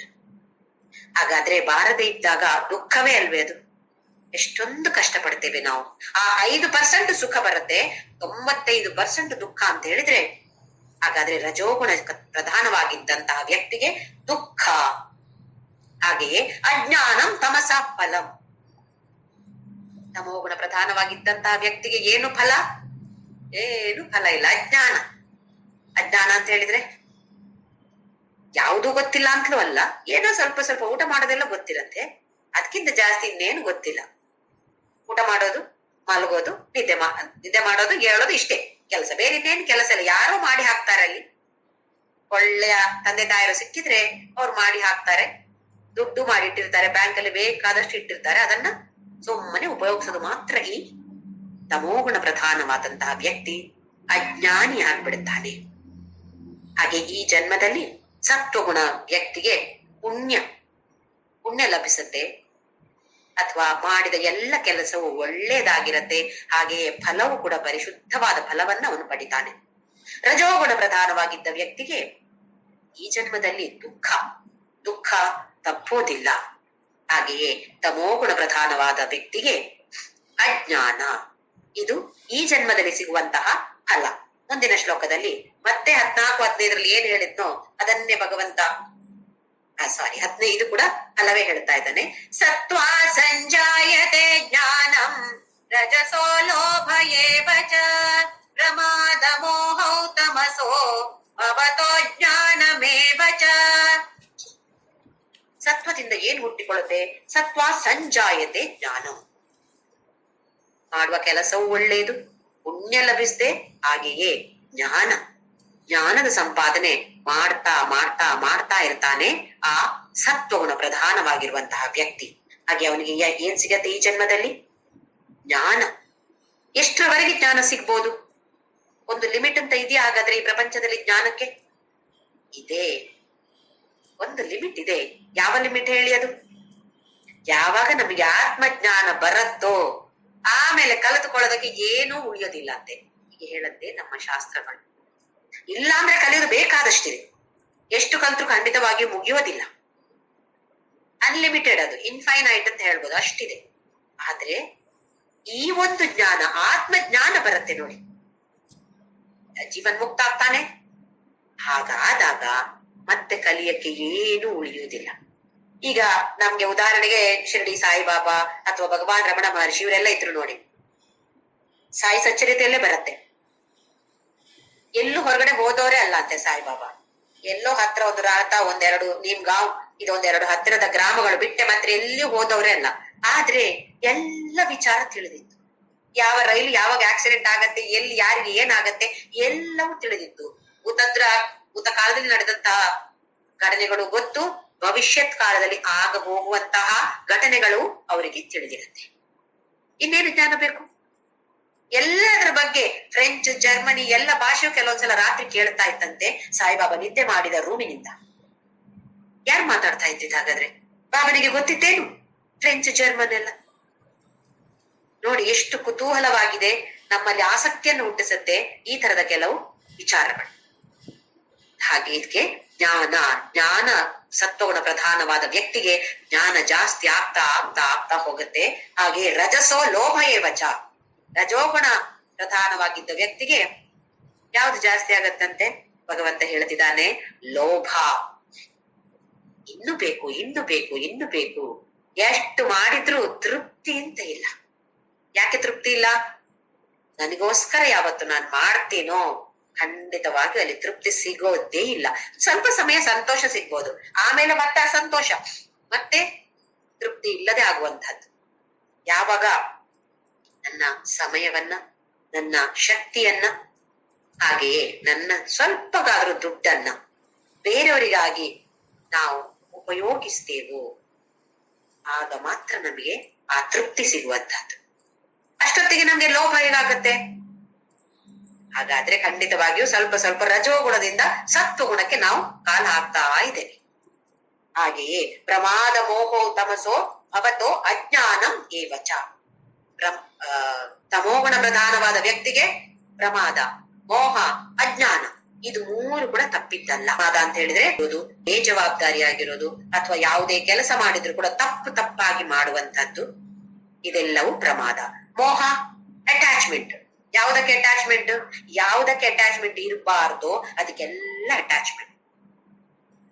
ಇಲ್ಲಿ ಅಟ್ಯಾಚ್ಮೆಂಟ್ ಅಂತ ಹೇಳಿದ್ರೆ ಹಿಂದಿನ ಕೆಲವು ಅಧ್ಯಾಯಗಳಲ್ಲಿ ನಾವು ತಿಳಿದುಕೊಂಡಿದ್ದೇವೆ. ಮತ್ತೆ ಇನ್ನೊಂದ್ಸಲ ನೋಡೋಣ ಯಾವ ಹೀಗೆ ಅಟ್ಯಾಚ್ಮೆಂಟ್ ಅಂತ ಏನು, ನನಗೂ ಅಟ್ಯಾಚ್ಮೆಂಟ್ ಇದೆಯಾ ಇಲ್ವಾ ಅಂತ ನಾವು ನೋಡ್ಬೇಕಲ್ಲ. ವಿಶ್ಲೇಷಣೆ, ನಮ್ಮ ಆತ್ಮಾವಲೋಕನೆ ಮಾಡ್ಬೇಕು ಅಂತ ಆದ್ರೆ ನನ್ನಲ್ಲಿಯೂ ಇದೆಯೋ ಇಲ್ವೋ ನೋಡ್ಕೊಳ್ಬೇಕಲ್ವಾ? ಖಂಡಿತವಾಗಿ ನಮ್ಮೆಲ್ಲರಲ್ಲೂ ಇರುತ್ತೆ. ನೋಡೋಣ, ಒಂದೆರಡು ಉದಾಹರಣೆ ಮೂಲಕ ನಾವು ನೋಡೋಣ. ಒಬ್ಬ ತಾಯಿ ಮತ್ತೆ ಮಗಳು ಇರ್ತಾರೆ. ಮಗಳಿಗೆ ಛದ್ಮವೇಷದ ಸ್ಪರ್ಧೆ. ಛದ್ಮವೇಷಕ್ಕೆ ಮಗಳನ್ನ ಚೆನ್ನಾಗಿ ತಯಾರು ಮಾಡಿಟ್ಟಿದ್ದಾಳೆ ಅಮ್ಮ, ಅತ್ಯಂತ ಪ್ರೀತಿಯಿಂದ ಮಾಡಿದಾಳೆ. ಹಾಗೆ ಅಲ್ಲಿ ಕಾಂಪಿಟಿಷನ್ಗೆ ಹೋಗ್ತಾರೆ. ಮಗಳು ಸ್ಟೇಜಿಗೆ ಹೋದ್ಲು. ಸ್ಟೇಜಿಗೆ ಹೋಗುವಾಗ್ಲೇ ಅಮ್ಮನಿಗೆ ಇಲ್ಲಿ ಟೆನ್ಷನ್, ಸರಿಯಾಗಿ ಹೇಳ್ತಾಳೋ ಇಲ್ವೋ, ಸರಿಯಾಗಿ ನಾನಂತೂ ಡ್ರೆಸ್ ಅಂತೂ ಚೆನ್ನಾಗಿ ಮಾಡಿದ್ದೇನೆ, ಏನೋ ಒಂದ್ ಸ್ವಲ್ಪ ಮಾತಾಡಕ್ಕೆ ಕೊಟ್ಟಿದ್ದೇನೆ, ಅದನ್ನ ಸರಿಯಾಗಿ ಹೇಳಿದ್ರೆ ಸಾಕಪ್ಪ ದೇವ್ರೇ, ಅಲ್ಲಿ ಕುತ್ಕೊಂಡು ಶ್ರೀರಾಮ್ ಜಯರಾಮ್ ಹೇಳಿ ಒಂದ್ಸಲ ಸರಿಯಾಗಿ ಹೇಳಿ ಇವಳು. ಅಲ್ಲಿ ಹೋಗಿ ಮೈಕ್ ಮುಂದೆ ನಿಂತಾಗ ಪಾಪ ಆ ಮಗಳಿಗೆ ಎಲ್ಲ ಮರ್ತೋಯ್ತು, ಏನು ನೆನಪು ಬರೋದಿಲ್ಲ. ಏನ್ ಹೇಳ್ಕೊಟ್ಲಮ್ಮ ಅಂತ ಮರ್ತೋಯ್ತು. ಸುಮಾರು ಜನಕ್ಕೆ ಆಗತ್ತೆ, ತಪ್ಪೇನಲ್ಲ ಅದು. ಏನು ಹೇಳದೆ ಬಂದು ಬಿಟ್ರು. ಅಷ್ಟೊತ್ತಿಗೆ ಇಲ್ಲ ಅಮ್ಮನಿಗೆ ಹೇಗಾಗತ್ತೆ, ಅಯ್ಯೋ ಏನೋ ಒಂದು ದೊಡ್ಡ ಒಂದು ರ್ಯಾಂಕ್ ಬರೋದು ಹೋದಾಗೆ ಒಂದು ಫೀಲಿಂಗ್ ಇಲ್ಲಿ ಮನಸ್ಸಲ್ಲಿ. ಇಷ್ಟು ಚೆನ್ನಾಗಿ ಮಾಡಿ ಆಮೇಲೆ ಮಗಳಿಗೆ ಬಂದು ಬೈದು ಅಷ್ಟು ಚೆನ್ನಾಗಿ ಪ್ರಾಕ್ಟೀಸ್ ಮಾಡಿದ್ದೆಲ್ಲ ಅಲ್ಲೋಗಿ ಏನಾಯ್ತು ನಿಂಗೆ? ಯಾಕೆ ಈ ತರ ಆಗತ್ತೆ? ಅಲ್ಲಿ ಪ್ರೀತಿ ಇದೆ ಖಂಡಿತವಾಗಿಯೂ, ಅಲ್ಲಿ ಆ ವ್ಯಾಮೋಹ ಇದೆ. ಅವಳೇ ನಾನಾದಾಗೆ, ನಾನು ಅವಳಲ್ಲಿ ಇದ್ದ ಹಾಗೆ ಅಥವಾ ಅವಳೇ ನಾನೇ ಅವಳು, ನಾನೇ ಅಲ್ಲಿ ನಿಂತು ಹೇಳುವಾಗೆ ಅವಳು ಹೇಳ್ಬೇಕು ಅಂತ ಚಡಪಡಿಸಿ ಕಡೆಗೆ ಅವಳು ಹೇಳದೆ ಇದ್ದಾಗ ಎಷ್ಟು ದುಃಖ, ಎಷ್ಟು ಸಂಕಟ ಮನಸ್ಸಿಗೆ. ಸಣ್ಣ ವಿಷಯ ಇದು, ಚಿಕ್ಕ ಪುಟ್ಟ ವಿಚಾರಗಳಲ್ಲಿ ಈ ತರ ನಾವು ಗಮನಿಸ್ಬೇಕು. ನನಗೂ ಹಾಗೆ ದುಃಖ ಆಗ್ತಾ ಇದೆಯಾ? ಹಾಗಾದ್ರೆ ಅಲ್ಲಿ ವ್ಯಾಮೋಹ ಇದೆ. ಇನ್ನೊಂದು ಉದಾಹರಣೆ ಹೇಳೋದಿದ್ರೆ, ಕ್ರಿಕೆಟ್ ಆಟದಲ್ಲಿ ಇಂಡಿಯಾ ಪಾಕಿಸ್ತಾನ ಆಡ್ತಾ ಇದೆ ಅಂತ ಅನ್ಕೊಳ್ಳಿ, ಫೈನಲ್ ಮ್ಯಾಚ್ ಆಗ್ತಾ ಇದೆ. ಆಗ ನಮಗೆ ನಾನು ಅಂತ ಹೇಳಿದ್ರೆ ಅಷ್ಟರವರೆಗೆ ನಮಗೆ ಭಾರತ ದೇಶದ ಮೇಲೆ ಏನಂತ ಒಂದು ಪ್ರೀತಿ ಪ್ರೇಮ ಏನಿರೋದಿಲ್ಲ. ಅಲ್ಲಿ ಬಂದಾಗ ಭಾರಿ ಪ್ರೀತಿ ಪ್ರೇಮ ನಮಗೆ. ಆ ವಿರಾಟ್ ಕೊಹ್ಲಿ ಇಷ್ಟು ಹೊಡಿಬೇಕು, ಇವನಿಷ್ಟು ಬಡಿಲೇಬೇಕು, ಇವನಿಷ್ಟು ವಿಕೆಟ್ ತೆಗಿಲೇಬೇಕು, ಅವನೇನಾದ್ರಲ್ಲಿ ಸಿಕ್ಸರ್ ಹೊಡೆದ್ ನಾವು ಎಷ್ಟು ಖುಷಿಲಿ ಡ್ಯಾನ್ಸ್ ಹೊಡಿತೀವಿ ನಾವಿಲ್ಲಿ. ಅದೇ ಒಂದು ಕ್ಯಾಚ್ ಬಿಟ್ರೆ ಅಪ್ಪ ಎಷ್ಟು ಸಿಟ್ಟು ನಮ್ಗೆ. ಅವನನ್ನು ಯಾಕಾದ್ರೂ ಹಾಕಿದ್ರೆ ನನ್ನ ಟೀಮಲ್ಲಿ ಅವನನ್ನ ತೆಗಿಬೇಕಾಗಿತ್ತು. ಯಾಕೆ? ನಾನಾ ಅಲ್ಲಿ ವಿರಾಟ್ ಕೊಹ್ಲಿ, ನಾನೇ ಆಡಿದ ಹಾಗೆ ಒಂದು ಅನುಭವ ಅಲ್ವಾ ನಮ್ಗೆ. ಆ ತರದ ಒಂದು ಫೀಲಿಂಗ್ ಅಲ್ಲಿ ನಾವು ಆಡೋದಲ್ಲ, ಚೇರ್ನ ತುದಿಯಲ್ಲಿ ಕೂತ್ಕೊಂಡು ಕೆಲವರಂತೂ ಉಗುರು ಕಚ್ಚಿ ಕಚ್ಚಿ ಕಚ್ಚಿ ಉಗುರೆಲ್ಲ ಖಾಲಿ ಆಗಿರತ್ತೆ ಇಲ್ಲಿ, ಅಷ್ಟು ಟೆನ್ಷನ್ ಅವರಿಗೆ. ಅದು ಇಂಡಿಯಾ ಪಾಕಿಸ್ತಾನ ಆದ್ರೆ ಇನ್ನೂ ಜಾಸ್ತಿ, ಬೇರೆ ದೇಶಗಳೊಟ್ಟಿಗೆ ಅಷ್ಟೆಲ್ಲ ಇರೋದಿಲ್ಲ. ಯಾಕೆ ಇಷ್ಟು ಬಂತು? ನಾನೇ ಭಾರತ ದೇಶ ಆದ ಹಾಗೆ ಒಂದು ಫೀಲಿಂಗ್. ಇದು ವ್ಯಾಮೋಹ. ಇರ್ಬಾರ್ದು ಅಂತಲ್ಲ, ಇರ್ಬೇಕು, ಒಂದು ಮಟ್ಟಿಗೆ ಬೇಕು, ಒಂದು ಲಿಮಿಟಿನ ಒಳಗಡೆ ಬೇಕು ಅಲ್ವಾ? ಹಾಗೆ ಸಿನಿಮಾ ನೋಡಿದಾಗ ನೋಡಿ, ಎಲ್ಲ ಕತ್ಲು ಮಾಡಿಟ್ಟಿರ್ತಾರೆ, ಅಲ್ಲಿ ಹೀರೋ ಹೀರೋಯಿನ್ ಇರ್ತಾರೆ, ಯಾರೋ ಒಬ್ಬ ವಿಲನ್ ಬರ್ತಾನೆ, ಹೀರೋಯಿನ್ ಏನೋ ಉಪದ್ರ ಮಾಡ್ತಾನೆ, ಅಷ್ಟು ದುಃಖಕರವಾದ ಸನ್ನಿವೇಶ ಆದ್ರೆ ನಾವು ಇಲ್ಲಿ ಅಳಕ್ ಶುರು ಮಾಡ್ತೇವೆ. ನಮಗೆ ಆಯ್ತಾ ಏನು ಅದು? ಅವರಿಗೆ ತಾನೇ ಆಗಿರೋದು, ನಮೀಗ ನಾವ್ ಯಾಕೆ ಅಳ್ಬೇಕಲ್ಲಿ? ಅಥವಾ ಅವ್ರು ಅಷ್ಟು ಸಂತೋಷದಲ್ಲಿದ್ರೆ ನಮಗೂ ಮನಸ್ಸಿಗೆ ಎಷ್ಟು ಸಂತೋಷ, ನಮಗ ಸಂತೋಷ ಆಗಿದ್ದು ಅವರಿಗೆ ತಾನೇ ಆಗಿರೋದು. ಇದೆಲ್ಲ ನಾವು ಅಟ್ಯಾಚ್ಮೆಂಟ್ ಅಂತ ಹೇಳೋದು. ಇದಕ್ಕೆ ಹೆಸರು ವ್ಯಾಮೋಹ. ಹೀಗೆ ಅಟ್ಯಾಚ್ಮೆಂಟ್ ಇದ್ದಾಗ ಇದು ನಮ್ಮ ಆತ್ಮಾವಲೋಕನಕ್ಕೋಸ್ಕರ ಮತ್ತೆ ಮತ್ತೆ ಈ ಉದಾಹರಣೆಗಳನ್ನ ನಾನು ಹೇಳ್ತಾ ಇರೋದು. ಹೀಗಿದ್ಯಾ ನನ್ನಲ್ಲಿ, ನಾನ್ ಹೀಗಿದ್ದೀನಾ? ಹೀಗಿದ್ರೆ ಓಹೋ, ನನ್ನಲ್ಲಿ ತಮೋ ಗುಣ ಜಾಸ್ತಿ ಆಗ್ತಾ ಇದೆ. ಪ್ರಮಾದ ಮೋಹೌ ತಮಸೋ ಭವತೋ ಅಜ್ಞಾನಂ ಏವ. ಅಜ್ಞಾನವೇ, ಇನ್ನೇನು ಇಲ್ಲ. ಜ್ಞಾನ ಇದ್ದಂತ ವ್ಯಕ್ತಿಗೆ ಸತ್ವಗುಣ ಪ್ರಧಾನವಾಗಿರ್ತಾನೆ. ಜ್ಞಾನ ಇಲ್ಲದೆ ಇದ್ದಂತಹ ವ್ಯಕ್ತಿ, ತಮೋಗುಣ ಪ್ರಧಾನವಾಗಿದ್ದ ವ್ಯಕ್ತಿಗೆ ಖಂಡಿತವಾಗಿಯೂ ಅಜ್ಞಾನ ಗ್ಯಾರಂಟಿ ಅಂತ ಭಗವಂತ ಹೇಳ್ತಿದ್ದಾನೆ. ಹಿಂದಿನ 2 ಶ್ಲೋಕದಲ್ಲಿ ಗತಿಯ ಬಗ್ಗೆ ಹೇಳಿದ, ಈ 2 ಶ್ಲೋಕದಲ್ಲಿ ಫಲ, ಈ ಜನ್ಮದಲ್ಲಿ ಏನು ಫಲ ಅಂತ ಹೇಳಿದ. ಮುಂದಿನ ಶ್ಲೋಕದಲ್ಲಿ ಮತ್ತೆ ಗತಿಯ ಬಗ್ಗೆ ಭಗವಂತ ಹೇಳ್ತಿದ್ದಾನೆ. ಊರ್ಧ್ವಂ ಗಚ್ಚಂತಿ ಸತ್ವಸ್ಥಾ ಮಧ್ಯೆ ತಿಷ್ಠಂತಿ ರಾಜಸಾಃ ಜಘನ್ಯ ಗುಣ ವೃತ್ತಿಸ್ಥಾ ಅಧೋ ಗಚ್ಚಂತಿ ತಾಮಸಾಃ. ಸತ್ವಸ್ಥ, ಸತ್ವದಲ್ಲಿ ಇರುವಂತಹ ಸಾತ್ವಿಕ ವ್ಯಕ್ತಿ ಊರ್ಧ್ವಂ ಗಚ್ಚಂತಿ, ಮೇಲಕ್ಕೆ ಹೋಗ್ತಾನೆ. ಮೇಲಕ್ಕೆ ಅಂದ್ರೆ ನಾವು ಹೇಳ್ತೀವಲ್ಲ ಸ್ವರ್ಗಲೋಕ ಅಂತ ಹೇಳಿದ್ರೆ ಎಲ್ಲೋ ಹೀಗೆ ಮೇಲೆ ನೋಡ್ತೀವಿ. ಮೇಲೆ ಇದೆಯಾ ಸ್ವರ್ಗ? ಸ್ವರ್ಗ ಅಲ್ಲಿ ಕಾಣೋದು ನಮ್ಗೆ ಆಕಾಶ ತಾನೆ. ಅದರಿಂದ ಮೇಲೆ ಇದೆಯಾ, ಅಥವಾ ಈ ಸೈಡ್ ಇದೆಯಾ, ಅಥವಾ ಆ ಸೈಡ್ ಇದೆಯಾ? ಇದು ಈ ಹೀಗೆ ದೂರದ ಪ್ರಕಾರ ಅಂತ ಅಲ್ಲ ಹೇಳೋದು, ಗುಣಮಟ್ಟದ ಪ್ರಕಾರ, ಕ್ವಾಲಿಟಿ ಹೇಗಿರುತ್ತೆ. ಸತ್ವಗುಣ ಪ್ರಧಾನವಾಗಿದ್ದಂತಹ ವ್ಯಕ್ತಿ ಮತ್ತೆ ದೇಹ ನಾಶವಾದಾಗ ಅಥವಾ ದೇಹದಲ್ಲೇ ಇದ್ದಾಗ ಇನ್ನು ಮೇಲಕ್ಕೆ ಮೇಲಕ್ಕೆ ಏರ್ತಾನೆ ಅಂತ ಹೇಳಿದ್ರೆ ಒಳ್ಳೆಯ ಕ್ವಾಲಿಟಿ, ಒಳ್ಳೆಯ ಗುಣಮಟ್ಟವನ್ನು ಅವನು ಪಡಿತಾನೆ. ಯಾವಾಗ ನಮ್ಗೆ ಜ್ಞಾನ ಬರುತ್ತೋ ಆವಾಗ ನಮ್ಮ ಗುಣಮಟ್ಟ ಖಂಡಿತವಾಗಿಯೂ ಒಳ್ಳೆಯದಾಗೋದಿಲ್ವೇ? ಅಜ್ಞಾನದಲ್ಲಿದ್ದಾಗ ತಾನೇ ನಮ್ಗೆ ಮೇಲೆ ಹೋಗದೆ ಕೆಳಗಡೆ ಹೋಗೋದು. ನಾವು ಉದ್ದರೆ ಆತ್ಮನಾತ್ಮಾನಂ ನಾ ಆತ್ಮನಂ ಅವಸಾದಯೇ, ನಮ್ಮ ಆತ್ಮವನ್ನ ನಾವೇ ಕೆಳಕ್ಕೆ ಇಳಿಯೋದು, ನಾವೇ ಮೇಲಕ್ಕೆ ಕೂಡ ಇಳಿಯೋದು. ಜ್ಞಾನ ಇದ್ರೆ ಓಹೋ ಹೀಗೆಲ್ಲ ಮಾಡಿದ್ರೆ ಹೀಗಾಗತ್ತೆ, ನಂಗ್ ಬೇಡಪ್ಪ ಇದು, ಹೀಗ್ ಮಾಡಿದ್ರೆ ಹೀಗಾಗತ್ತೆ, ನಂಗಿದ್ ಬೇಕು ಅಂತೇಳಿ ನಾವು ಮಾಡೋದು. ಏನು ಗೊತ್ತೇ ಇಲ್ದಿದ್ರೆ, ಹೀಗ್ ಮಾಡಿದ್ರೆ ಏನಾಗತ್ತೆ, ಹಾಗ್ ಮಾಡಿದ್ರೆ ಏನಾಗತ್ತೆ ಅಂತ ಗೊತ್ತಿಲ್ಲದಿದ್ರೆ ಮನಸ್ಸು ಹೇಗೆ ಹೇಳತ್ತೋ ಹಾಗ್ ಮಾಡೋದು ಅಲ್ವೇ? ಆಗ ತಪ್ಪು ಮಾಡುವ ಅವಕಾಶಗಳು ಜಾಸ್ತಿ ನಮಗೆ. ಹಾಗೆ ಇಲ್ಲಿ ಭಗವಂತ ಹೇಳ್ತಾನೆ, ಊರ್ಧ್ವಂ ಗಚ್ಚಂತಿ ಸತ್ವಸ್ಥ ಮಧ್ಯೆ ತಿಷ್ಠಂತಿ ರಾಜಸಾಹ. ಈ ರಜೋಗುಣ ಪ್ರಧಾನವಾದ ವ್ಯಕ್ತಿ ಏನಾಗ್ತಂತೆ, ಮಧ್ಯದಲ್ಲಿ ಇರ್ತಾನೆ, ಮೇಲೆಯೂ ಹೋಗೋದಿಲ್ಲ, ಕೆಳಗೆಯೂ ಹೋಗೋದಿಲ್ಲ. ಹಾಗೆಯೇ ಜಘನ್ಯ ಗುಣವೃತ್ತಿಸ್ಥ ಅದೋ ಗಚ್ಚಂತಿ ತಾಮಸಾಹ. ಈ ತಮೋಗುಣ ಇರುವಂತಹ ವ್ಯಕ್ತಿ ಅಧೋಗತಿಗೆ ಹೋಗ್ತಾನೆ.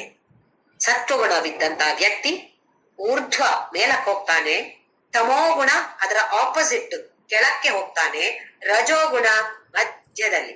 ಅಂದ್ರೆ ಏನು? ಮನುಷ್ಯ ಜನ್ಮದಲ್ಲಿದ್ರೆ ರಜೋಗುಣ ಪ್ರಧಾನವಾಗಿದ್ರೆ ಮತ್ತೆ ಅದೇ ತರ ಇನ್ನೊಂದು ಮನುಷ್ಯ ಆಗಿ ಹುಟ್ಟಬಹುದು. ಹೆಚ್ಚು ವ್ಯತ್ಯಾಸ ಏನೂ ಇಲ್ಲ, ಅದೇ ಸ್ಥಿತಿಯಲ್ಲಿ. ಅದೇ ತಮೋಗುಣ ಜಾಸ್ತಿ ಆಗಿದ್ರೆ ಮನುಷ್ಯ ಪ್ರಾಣಿಯಾಗಿ, ಅಥವಾ ಯಾವುದೇ ಕ್ರಿಮಿ ಕೀಟ ಪಶು ಪಕ್ಷಿ ಯಾವುದೇ ಇರ್ಬೋದು, ಸಸ್ಯ ಇರ್ಬೋದು, ಯಾವುದೇ ಆಗಿರ್ಬೋದು, ಅಂದ್ರೆ ನೀಚ ಯೋನಿಯಲ್ಲಿ ಹುಟ್ಟಬಹುದು. ಅದೇ ಸತ್ವಗುಣ ಪ್ರಧಾನವಾಗಿದ್ರೆ ಊರ್ಧ್ವ ಮೇಲಕ್ಕೆ ಹೋಗ್ತಾ ಇರ್ತೇವೆ. ಇದೇ ತಾನೇ ನಮ್ಗೆ ಬೇಕು. ಮೇಲಕ್ಕೆ ಅಂತ ಹೇಳಿದ್ರೆ ಹೀಗೆ ಮೇಲಕ್ಕೆ ಅಂತಲ್ಲ, ಗುಣಮಟ್ಟದಲ್ಲಿ ಮೇಲಕ್ಕೆ. ನಮ್ಮನ್ನು ನಾವು ಗಮನಿಸಿದ್ರೆ, ನಾನು ಹೇಗಿದ್ದೆ 1 ವರ್ಷದ ಹಿಂದೆ, ನನಗೆ ಜ್ಞಾನ ಇಲ್ಲದೆ ಇದ್ದಾಗ ನಾನು ಹೇಗಿದ್ದೆ, ನನ್ನ ಪ್ರವರ್ತನೆ ಹೇಗಿತ್ತು, ಈಗ ನನಗೆ ಸ್ವಲ್ಪ ಸ್ವಲ್ಪ ಜ್ಞಾನ ಬಂದಾಗ ನನ್ನ ಜೀವನ ಹೇಗಿದೆ, ಉತ್ತಮವಾಗಿಲ್ವೇ, ಅದಕ್ಕಿಂತ ಈಗ ಉತ್ತಮ ಆಗಿಲ್ವೇ ಅಂತ ಹೇಳಿ ನಾವು ಗಮನಿಸ್ಬೇಕಾಗಿರುವಂತದ್ದು. ಇಲ್ಲ ನಮ್ಗೆ ಸಮಯದ ಪ್ರಕಾರ, ಕಾಲ, ದೇಶ ಅಂತ ಹೇಳ್ತೀವಿ, ಇದರ ಪ್ರಕಾರ ಅಂತ ಆದ್ರೆ ನಾವಿವಾಗ ನಿದ್ದೆ ಮಾಡಿದಾಗ ಏನಾಗತ್ತೆ, ನಿದ್ದೆಯಲ್ಲಿ ಗಾಢ ನಿದ್ದೆ ಅಂತ ಅನ್ಕೊಳ್ಳಿ, ಎದ್ದ ಮೇಲೆ ಅಪ್ಪ ಏನಾಯ್ತು ಅಂತ ಗೊತ್ತಿಲ್ಲ ನನ್ಗೆ, ಹಾಗೊಂದು ನಿದ್ದೆ ಬಂತು ಹೇಳ್ತೀವಲ್ಲ, ಒಂದು 10 ನಿಮಿಷ ಇರ್ಬೋದು ಅಥವಾ ಅರ್ಧ ಗಂಟೆ ಇರ್ಬೋದು. ಬಂದ ನಿದ್ದೆ ಗಾಢವಾಗಿದ್ರೆ ಅಪ್ಪ ಎಷ್ಟು ಖುಷಿ ಆಗತ್ತೆ, ದೇಹ ಒಂದ್ಸಲ ಎಲ್ಲ ಸರಿ ಆಯ್ತು ಅಂತ ಅನ್ಸುತ್ತೆ, ಮನಸ್ಸಿಗೆ ಎಲ್ಲ ಒಂದು ನೆಮ್ಮದಿ ಸಿಗತ್ತೆ. ಆ ಅರ್ಧ ಗಂಟೆ ಮಲಗಿದ್ದೇವೆ ಅಂತ ಅನ್ಕೊಳ್ಳಿ. ಮಲಗಿದ್ದಾಗ ನಮ್ಗೆ ಕನಸು ಬಂದ್ರೆ, ಕನಸಲ್ಲಿ ಏನಾಗತ್ತೆ, ನಾನು ಶಾಲೆಗೆ ಹೋಗ್ತಾ ಇದ್ದೆ, ಆಮೇಲೆ ಕಾಲೇಜಿಗೆ ಹೋದೆ, ನಂಗೆ ಮದುವೆ ಆಯ್ತು, ಮಕ್ಕಳಾದ್ರು, ಮಕ್ಕಳಿಗೆ ಮದುವೆ ಆಯ್ತು, ಮಕ್ಕಳು ಹುಟ್ಟಿದ್ರು. ಎಷ್ಟು ಸಮಯದಲ್ಲಿ? ಮಲಗಿದ ಅರ್ಧವೇ ಗಂಟೆ. ಕನಸಲ್ಲಿ ಏನಾಯ್ತು? ಇಷ್ಟೆಲ್ಲ ಆಯ್ತು. ಹಾಗಾದ್ರೆ ಅಲ್ಲಿನ ಸಮಯ ಇಲ್ಲಿನ ಸಮಯ ಒಂದೇಯಾ? ಅಲ್ಲ. ಜಾಗೃತ ಪ್ರಪಂಚದ ಸಮಯ ಬೇರೆ, ಸ್ವಪ್ನ ಪ್ರಪಂಚದ ಸಮಯ ಬೇರೆ, ಅದು ಬೇರೆ ಪ್ಲೇನ್ ಅಲ್ಲಿ ಇರತ್ತೆ. ಅದಕ್ಕೆ ನಮ್ಮ ಈ ಪಿತೃ ಲೋಕದಲ್ಲಿ ಇರ್ತಾರೆ ಹೇಳ್ತೀವಲ್ಲ, ನಮ್ಮ ಪಿತೃಗಳು ವರ್ಷಕ್ಕೊಂದೇ ದಿನ ಮಾಡೋದು, ಶ್ರಾದ್ದ ತಿಥಿ ಅಂತ ಹೇಳ್ತೀವಿ, ಒಂದೇ ದಿನ ಮಾಡೋದು. ಹಾಗಾದ್ರೆ ಅವರಿಗೆ 360 ದಿನ ಒಂದೇ ದಿನ ಸಾಕ ಊಟ, ಬೇರೆ ದಿನ ಹಸಿವಾಗುದಿಲ್ಲ ಅವರಿಗೆ. ಏನ್ ಹೇಳ್ತಾರೆ ಅಂತ ಹೇಳಿದ್ರೆ, ಪಿತೃ ಲೋಕದಲ್ಲಿ ಅವರಿಗೆ ನಮಗೆ 1 ವರ್ಷ ಆದಾಗ ಅವರಿಗೆ ಒಂದೇ ದಿನ ಆಗೋದು ಅಂತ ಹೇಳಿದ್ರೆ, ಸಮಯ ಒಂದೇ ತರ ಇರೋದಿಲ್ಲ. ನಮ್ಮ ಈ ಪ್ರಪಂಚದಲ್ಲಿ ಹೇಗಿದೆಯೋ ಸಮಯ, ಬೇರೆ ಪ್ರಪಂಚ ಇದ್ರೆ ಅದರಲ್ಲಿ ಬೇರೆ ತರದ ಸಮಯ ಇರುತ್ತೆ. ಯಾಕೆ ನಾವು ಬೇರೆ ಪ್ರಪಂಚಕ್ಕೆ ಹೋಗೋದು? ನಮ್ಮ ಪ್ರಪಂಚದಲ್ಲಿ ಇನ್ನೊಂದ್ಸಲ ನೋಡೋಣ. ಒಂದು ಸೊಳ್ಳೆ ಇದೆ ಅಂತ ಅನ್ಕೊಳ್ಳಿ. ಎಷ್ಟು ಹೊತ್ತಿರ್ಬೋದು ಸೊಳ್ಳೆ? ಹೆಚ್ಚು ಅಂತ ಹೇಳಿದ್ರೆ ಬಹುಶಃ 2-3 ದಿನ ಇರ್ಬೋದೇನು ಅಲ್ವಾ? ಅದಕ್ಕಿಂತ ಜಾಸ್ತಿ ಇರತ್ತೋ ಗೊತ್ತಿಲ್ಲ ನನಗೆ, ಅವನ ಅಂದಾಜಿಗೆ ಹೇಳ್ತಾ ಇರೋದು ನಾನು. ಒಂದು 2-3 ದಿನ ಬದುಕತ್ತೆ ಅಂತ ಅನ್ಕೊಳ್ಳೋಣ. ಅದಕ್ಕೆ ನೋಡಿ, ಇದರ ಜೀವನ. 3 ದಿನ ಅಂತ ಹೇಳೋದು ಎಷ್ಟು ಉದ್ದ ಕಾಣ್ಬೋದು, ಅದಕ್ಕೆ ಎಷ್ಟು ಜೀವನ. ನಮಗೆ 3 ದಿನ. ನಮಗೆ 100 ವರ್ಷ ಬದುಕಿದ್ರೆ ಓಹೋ ತುಂಬಾ ಬಾಳಿದ್ರು ಅವರು ಅಲ್ವಾ? ಇದೇ ಪ್ರಪಂಚದಲ್ಲಿ ನೋಡಿ, ಅವರಿಗೆ ಜೀವನ ಅಂತ ಹೇಳಿದ್ರೆ 3 ದಿನ, ನಮಗೆ ಜೀವನ ಇಡೀ ಅಂತ ಹೇಳಿದ್ರೆ ಒಂದು 100 ವರ್ಷವೋ ಅಥವಾ 60-70 ಇಷ್ಟೇ ಇಟ್ಕೊಳ್ಳಿ. ಎಷ್ಟು ವ್ಯತ್ಯಾಸ ಇದೆ ನೋಡಿ. ಹಾಗಾದ್ರೆ ಯಾವ್ದ್ರಲ್ಲಿ ನಿಜವಾಗಿ ವ್ಯತ್ಯಾಸ ಇರೋದು? ಗುಣಮಟ್ಟದಲ್ಲಿ. ಯಾವ ತರದ ಜೀವಿ ಅದು? ನಾವು ಯಾವ ತರದ ಜೀವಿಗಳು? ಸತ್ವಗುಣ ಪ್ರಧಾನವಾಗಿದ್ದ ಕಾರಣ ನಾವು ಮನುಷ್ಯರಾಗಿ ಹುಟ್ಟಿದ್ದೇವೆ. ಇಲ್ಲಿಂದ ಅಲ್ಲಿಗೆ ರೋಡ್ ಕರೆಕ್ಟ್ ಮಾಡ್ಲಿಲ್ಲ. ನಮ್ಮ ಜಾಗೃತ ಪ್ರಪಂಚಕ್ಕೂ ಸ್ವಪ್ನ ಪ್ರಪಂಚಕ್ಕೂ ಒಂದು ಕಾರಿಡಾರ್, ಒಂದು ರೋಡ್ ಮಾಡಿದ್ರೆ ಚೆನ್ನಾಗಿರ್ತೀವಿ. ಅಲ್ಲಿಂದ ಇಲ್ಲಿಗೆ ಸೀದಾ ಬರ್ಬೋದಾಗಿತ್ತು, ಇಲ್ಲಿಂದ ಅಲ್ಲಿಗೆ ಬೇಕಾದಾಗೆಲ್ಲ ಹೋಗ್ಬೋದಾಗಿತ್ತು. ಅದ್ ಮಾಡಿಲ್ವಲ್ಲ. ಯಾಕೆಂತ ಹೇಳಿದ್ರೆ ಅದು ಬೇರೆ ಪ್ಲೇನ್ ನಲ್ಲಿರುವಂತಹ ಒಂದು ಬೇರೆ ಲೆವೆಲ್ ಅಲ್ಲಿ ಇರುವಂತಹ ಲೋಕ, ಇದು ಬೇರೆ ಲೆವೆಲ್ ಅಲ್ಲಿ ಇರುವಂತಹ ಲೋಕ.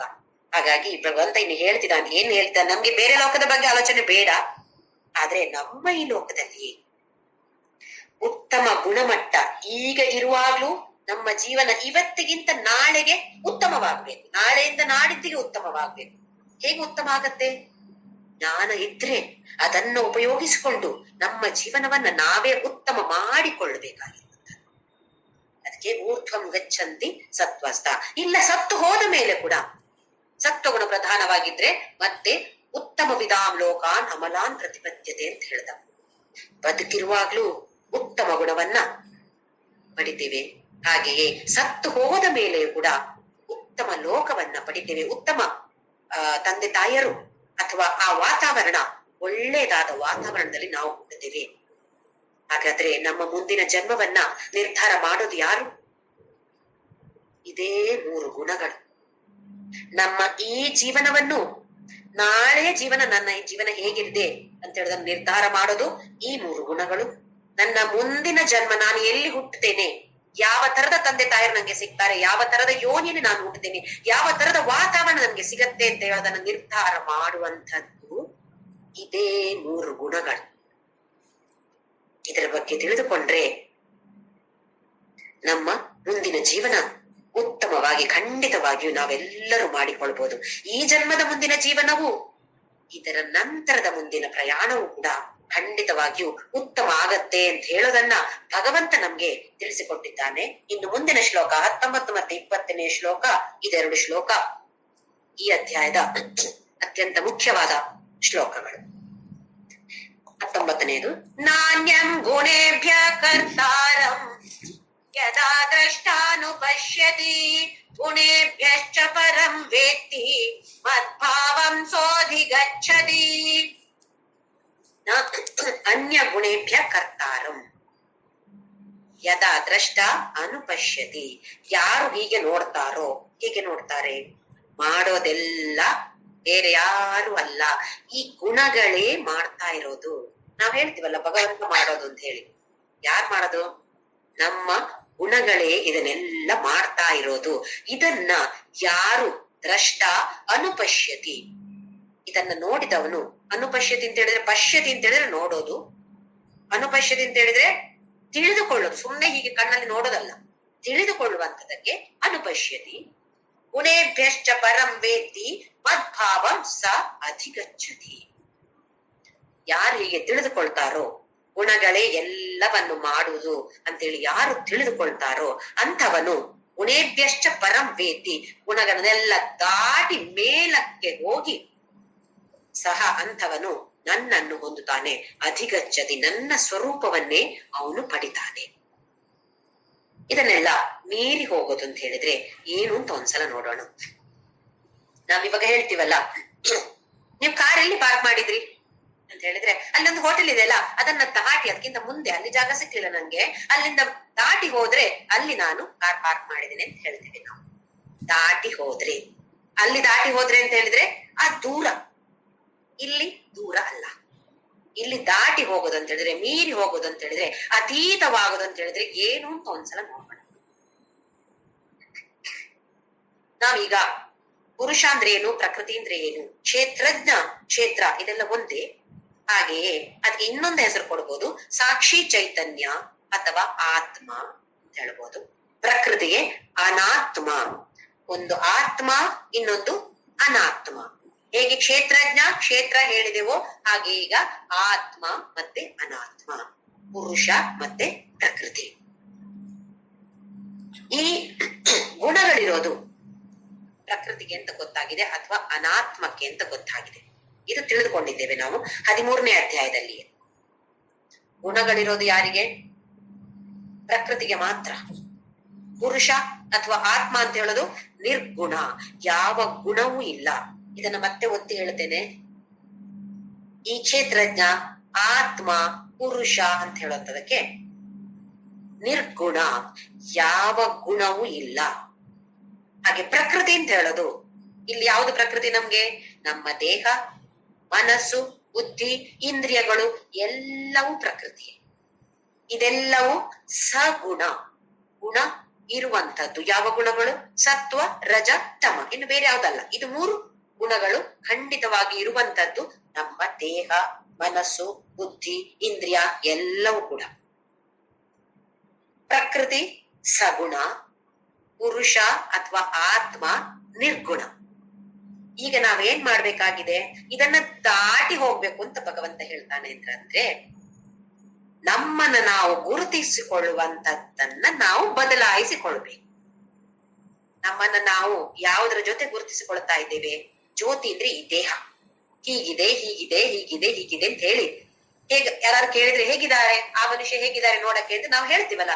ಉದ್ದಕ್ಕಿದ್ದಾರೆ, ಬೆಳ್ಳಕ್ಕಿದ್ದಾರೆ, ಕಪ್ಪಕ್ಕಿದ್ದಾರೆ, ಉದ್ದ ಜಡೆ, ಸಣ್ಣ ಜಡೆ, ಬಾಯ್ ಕಟ್ಟಿದೆ, ಇದೆಲ್ಲ ನಾವು ಹೇಳ್ತೀವಲ್ಲ. ಆ ವ್ಯಕ್ತಿ ಅಂತ ಹೇಳಿದ್ರೆ ಏನು? ಆ ದೇಹ ಅಂತ ನಮ್ಮ ಮನಸ್ಸಿಗೆ ಬಂದಿರುವಂತಹದ್ದು. ಈ ದೇಹ ಎಷ್ಟೇ ಸಮಯ ಆಗಿ ನಿರ್ಗುಣ ಮಾಡ್ಲಿಕ್ಕೆ ಸಾಧ್ಯವೇ ಇಲ್ಲ. ಅದು ಸಗುಣವೇ. ಯಾಕೆ? ಅದು ಪ್ರಕೃತಿ. ಪ್ರಕೃತಿ ಯಾವತ್ತು ಸಗುಣ. ಹಾಗಾದ್ರೆ ನನ್ನ ದೇಹ, ನನ್ನ ಮನಸ್ಸು, ನನ್ನ ಬುದ್ಧಿ, ನನ್ನ ಇಂದ್ರಿಯಗಳನ್ನ ದಾಟಿ ಹೋಗ್ಬೇಕು, ಮೀರಿ ಹೋಗ್ಬೇಕು ಅಂತ ಭಗವಂತ ಹೇಳೋದಂದ್ರೆ ಏನು? ನಮ್ಮನ್ನ ನಾವು ಗುರುತಿಸಿಕೊಳ್ಳುವುದನ್ನ ಈಗ ಇಲ್ಲಿಂದ ಅಲ್ಲಿಗೆ ಬದಲಾಯಿಸ್ಬೇಕು, ಶಿಫ್ಟ್ ಮಾಡ್ಬೇಕು ನಾವು. ಚಿದಾನಂದ ರೂಪ ಶಿವೋಹಂ ಶಿವೋಹಂ. ನಾನ್ ಯಾರು? ನಾನು ಈ ದೇಹ ಅಲ್ಲ, ನಾನು ಈ ಮನಸ್ಸಲ್ಲ. ನನ್ನ ಮನಸ್ಸು ಬದಲಾವಣೆ ಆಗ್ತಾನೆ ಇದೆ. ನನ್ನ ಮನಸ್ಸು ನಾನಲ್ಲ, ನನ್ನ ಬುದ್ಧಿ ಇದು ನಾನಲ್ಲ, ನನ್ನ ಇಂದ್ರಿಯಗಳು ಇದು ನಾನಲ್ಲ, ನನ್ನ ದೇಹ ಇದು ನಾನಲ್ಲ. ಹೇಗೆ ನಾವು ಒಂದು ಫ್ಯಾನ್ ಅನ್ನ ನೋಡ್ತೀವಿ. ಹೇಗಿದೆ ಫ್ಯಾನು? ಈ ಬಣ್ಣ ಇದೆ, ಅದಕ್ಕೆ ಇಷ್ಟು ಬ್ಲೇಡ್ ಇದೆ ಅಂತೆಲ್ಲ ನೋಡ್ತೀವಿ. ಅದು ನಾನಾ? ಫ್ಯಾನ್ ಅಂದ್ರೆ ನಾನಾ? ಅಲ್ಲ. ಯಾಕೆ ನಾನಲ್ಲ? ನಾನು ನೋಡ್ತಾ ಇದ್ದೇನೆ ಅದನ್ನು, ಹಾಗಾಗಿ ಅದು ಖಂಡಿತ ನಾನಲ್ಲ. ಅದು ನಾನಾಗ್ಲಿಕ್ಕೆ ಸಾಧ್ಯ ಇಲ್ಲ. ಅದೊಂದು ವಸ್ತು ಅಲ್ವಾ? ನಾನಲ್ಲ. ಸರಿ, ಅದಾಯ್ತು. ಇನ್ನೊಂದು ವಸ್ತುವನ್ನ ತೆಗೆದುಕೊಳ್ಳಿ. ಇದು ನಾನಾ? ನನ್ನ ಕಣ್ಣಿಗೆ ನಾನಿಗೆ ಕಾಣಿಸ್ತಾ ಇದೆ ಅಂತ ಆದ್ರೆ ಅದು ನಾನು ಹೇಗಾಗೋದು? ಅದಲ್ಲ. ಹಾಗಾದ್ರೆ ಇನ್ನೊಂದು ವ್ಯಕ್ತಿಯನ್ನ ತೆಗೆದುಕೊಳ್ಳಿ. ಈ ವ್ಯಕ್ತಿ ಇದು ನಾನಾ? ಅಲ್ಲ. ನನಗೆ ಈ ವ್ಯಕ್ತಿ ಕಾಣಿಸ್ತಾ ಇದ್ದಾನೆ ಮುಂದೆ, ಅದು ನಾನು ಹೇಗಾಗೋದು? ಅಲ್ವಾ? ಹಾಗೆಯೇ ನನ್ನ ದೇಹ, ನನ್ನ ಕೈ ಕಾಲು ಎಲ್ಲ ನನಗೆ ಕಾಣಿಸ್ತಾ ಇದೆ, ಹಾಗಾದ್ರೆ ಅದು ನಾನಾ? ಇದನ್ನ ಮತ್ತೆ ಮತ್ತೆ ಆಳವಾಗಿ ನೀವು ಆಲೋಚನೆ ಮಾಡಿ. ಒಂದು ವಸ್ತು ನನ್ನ ಕಣ್ಣಿಗೆ ಕಾಣಿಸ್ತಾ ಇದೆ ಅಂತ ಹೇಳಿದ್ರೆ ಅದು ನಾನಲ್ಲ. ಬೇರೆ ಬೇರೆ ವಸ್ತುಗಳನ್ನ ತೆಗೆದುಕೊಂಡು ನೋಡಿ. ಈ ಕಾಟ್, ಈ ಬೆಡ್, ಈ ಗ್ಲಾಸ್, ಈ ಕಂಪ್ಯೂಟರ್, ಇದು ನಾನಾ ಅಲ್ಲ, ನಾನಲ್ಲ. ಹಾಗೆಯೇ ಈ ದೇಹ, ಈ ಕೈ, ಈ ಕಾಲು ನನಗೆ ಕಾಣಿಸ್ತಾ ಇದೆ, ಹಾಗಾದ್ರೆ ಇದು ನಾನು ಅಂತ ಹೇಳೋದಾಗಾದ್ರೆ ಬೇರೆ ಆಗಿಲ್ವೇ ಅಲ್ಲಿ? ನಾನು ನನಗೆ ಹೇಗೆ ಕಾಣಿಸೋದು? ಇದನ್ನ ತುಂಬಾ ಆಳವಾಗಿ ವಿಚಾರ ಮಾಡ್ಬೇಕು. ನಾನು ನನಗೆ ಹೇಗೆ ಕಾಣಿಸೋದು? ಬೇರೆ ವಸ್ತು ಕಾಣಿಸ್ಬೋದು, ದೇಹ ಕಾಣಿಸ್ತದೆ ಅಂತ ಆದ್ರೆ ನಾನು ಈ ದೇಹ ಅಲ್ಲ, ನಾನು ಬೇರೆ ಯಾವುದೋ ಒಂದು. ಬೇರೆ ಯಾವುದದು? ಇದನ್ನು ಕೂಡ ನಾವು ಆಲೋಚನೆ ಮಾಡ್ಬೇಕಾಗತ್ತೆ. ಹಾಗೆ ಭಗವಂತ ಏನ್ ಹೇಳ್ತಾನೆ ಅಂತ ಹೇಳಿದ್ರೆ, ಇಲ್ಲಿ ಯಾವುದರ ಜೊತೆ ನೀವು ಗುರುತಿಸಿಕೊಳ್ತಾ ಇದ್ದೀರೋ, ಇಷ್ಟರವರೆಗೆ ಇದರ ಜೊತೆ ಗುರುತಿಸಿಕೊಳ್ತಾ ಇದ್ರೆ ನೀವು ಸಗುಣ, ನಿಮಗೆ ಗುಣ ಇದ್ದೇ ಇದೆ. ಇಲ್ಲಿಂದ ಅಲ್ಲಿಗೆ ಶಿಫ್ಟ್ ಮಾಡ್ತೀರೋ ಅದು ನಿರ್ಗುಣ. ಪುರುಷ ಅಂತ ಹೇಳುದು, ಆತ್ಮ ಅಂತ ಹೇಳುದು ನಿರ್ಗುಣ. ನಿಮ್ಮ ಗುರುತನ್ನ ನೀವು ಅಲ್ಲಿಗೆ ಮಾಡ್ತಾ ಇದ್ದೀರಾ, ಶಿಫ್ಟ್ ಮಾಡ್ತಾ ಇದ್ದೀರಾ, ತಕ್ಷಣ ನಿರ್ಗುಣ ಆಗ್ಬಿಡ್ತೀರಿ. ಹಾಗೆ ಭಗವಂತ ಏನ್ ಹೇಳ್ತಾನೆ ಅಂತ ಹೇಳಿದ್ರೆ, ಮುಕ್ತಿ ಮೋಕ್ಷ ಅಂತ ಹೇಳೋದು ಏನೋ ಒಂದು ದೊಡ್ಡ ಆಗುವಂತ ಒಂದು ಘಟನೆ ಅಲ್ಲ ಅದು.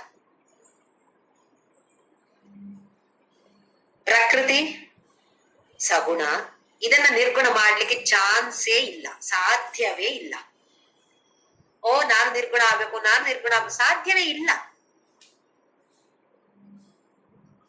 ಒಂದೇ ಒಂದು ಸಾಧ್ಯತೆ ಇರೋದು ಅಂತ ಹೇಳಿದ್ರೆ, ನಮ್ಮ ಐಡೆಂಟಿಫಿಕೇಶನ್ ನ ಇಲ್ಲಿಂದ ಆ ಪುರುಷ ಅಂತ ಹೇಳೋದಕ್ಕೆ ಶಿಫ್ಟ್ ಮಾಡಿದ ತಕ್ಷಣ ಆ ಪುರುಷ ಅಂತ ಹೇಳೋದು ನಿರ್ಗುಣ ಆದ್ರೆ ನಾನು ಕೂಡ ನಿರ್ಗುಣ.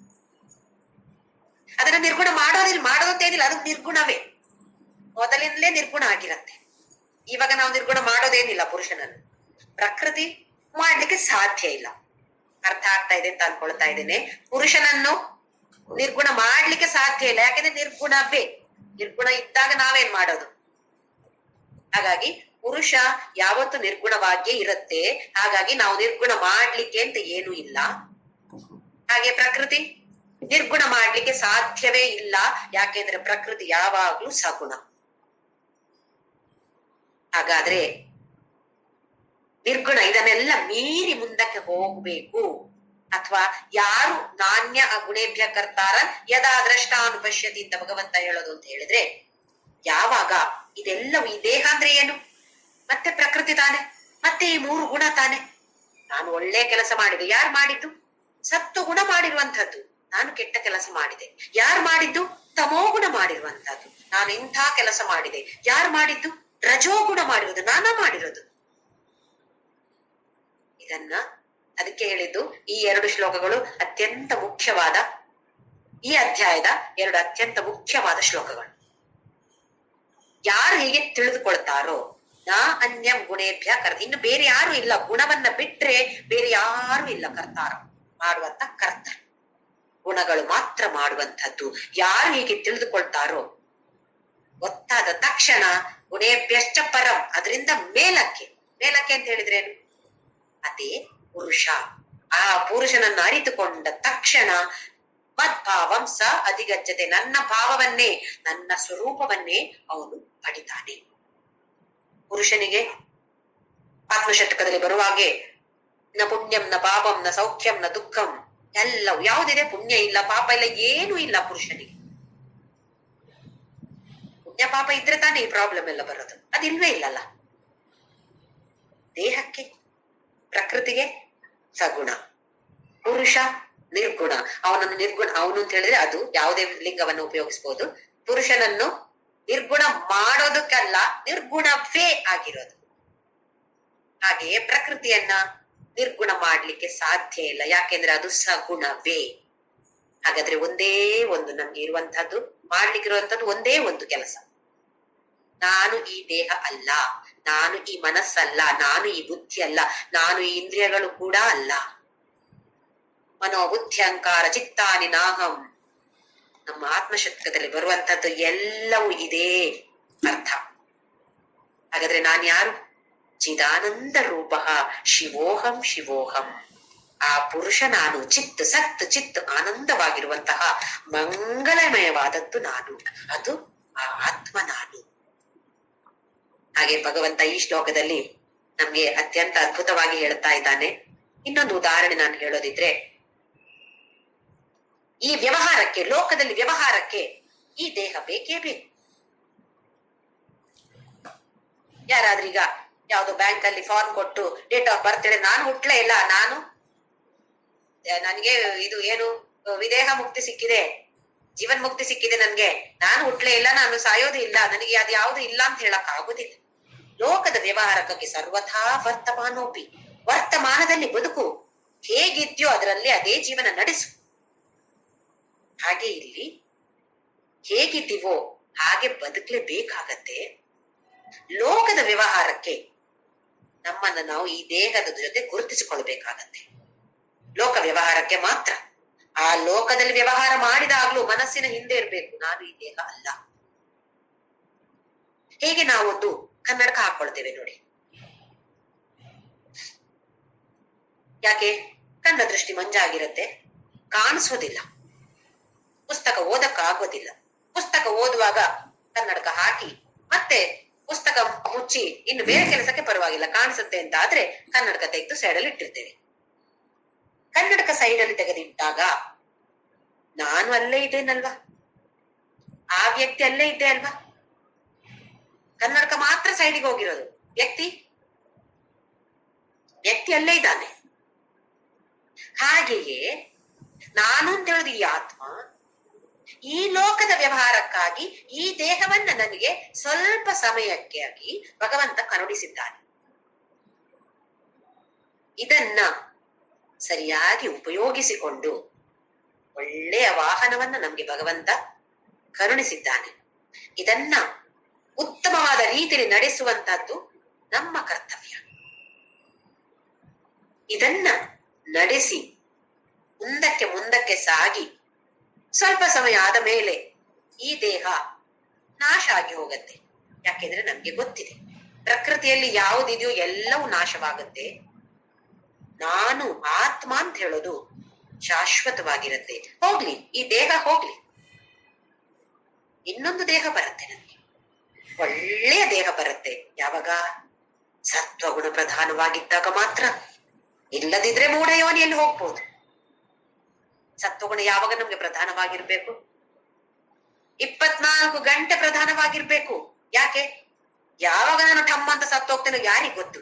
ಆ ಭಗವಂತ ಯಾವಾಗ ಕಾಲ್ ಕಳಿಸ್ತಾನೋ ಕರಿತಾನೋ ಯಾರಿಗ್ ಗೊತ್ತು? ಎಲ್ಲೋ ತಪ್ಪಿ ಬೈತಾ ಇದ್ದೆ, ಚೆನ್ನಾಗಿ ಬಾಯಿಗೆ ಬಂದಾಗ ಅವ್ರನ್ನ ಬೈತಾ ಇದ್ದಾಗ ನಮ್ಮಂತ ಹೋಗ್ಬಿಟ್ರೆ ಅಯ್ಯ, ಮತ್ತೆ ಮೂಢಯೋನಿ. ಹಾಗಾಗಿ ದಿನಾ ಬೆಳಿಗ್ಗೆ ಎದ್ದಾಗ ಎಲ್ರು ಕೂಡ ದೇವರ ಸ್ಮರಣೆ ಖಂಡಿತವಾಗಿಯೂ ಮಾಡೇ ಕರಾಗ್ರೆ ವಸತೆ ಲಕ್ಷ್ಮಿಯೋ ಅಥವಾ ಬೇರೆ ಇನ್ಯಾವುದ್ರು ಶ್ಲೋಕಗಳು, ರಾಮನಾಮವೋ ನಮ ಶಿವಾಯವೋ ಖಂಡಿತವಾಗಿಯೂ ಎಲ್ರು ಹೇಳ್ತೀವಿ. ಕೆಲವರಿಗೇನೋ ಬ್ರಷ್ ಮಾಡದೆ ಹೇಳಬಾರ್ದು ಅಂತ ಇರುತ್ತೆ. ಖಂಡಿತವಾಗಿಯೂ ಇದು ಯಾವುದೂ ಇಲ್ಲ. ಅವನ ಸ್ಮರಣೆ ಆಗ್ಬೇಕಾಗಿರೋದು ಮುಖ್ಯ. ಅದರ ಜೊತೆ ಇದನ್ನು ಒಂದು ದಯವಿಟ್ಟು ಎಲ್ರು ಸೇರಿಸ್ಕೊಳ್ಳೋಣ. ಏನದು?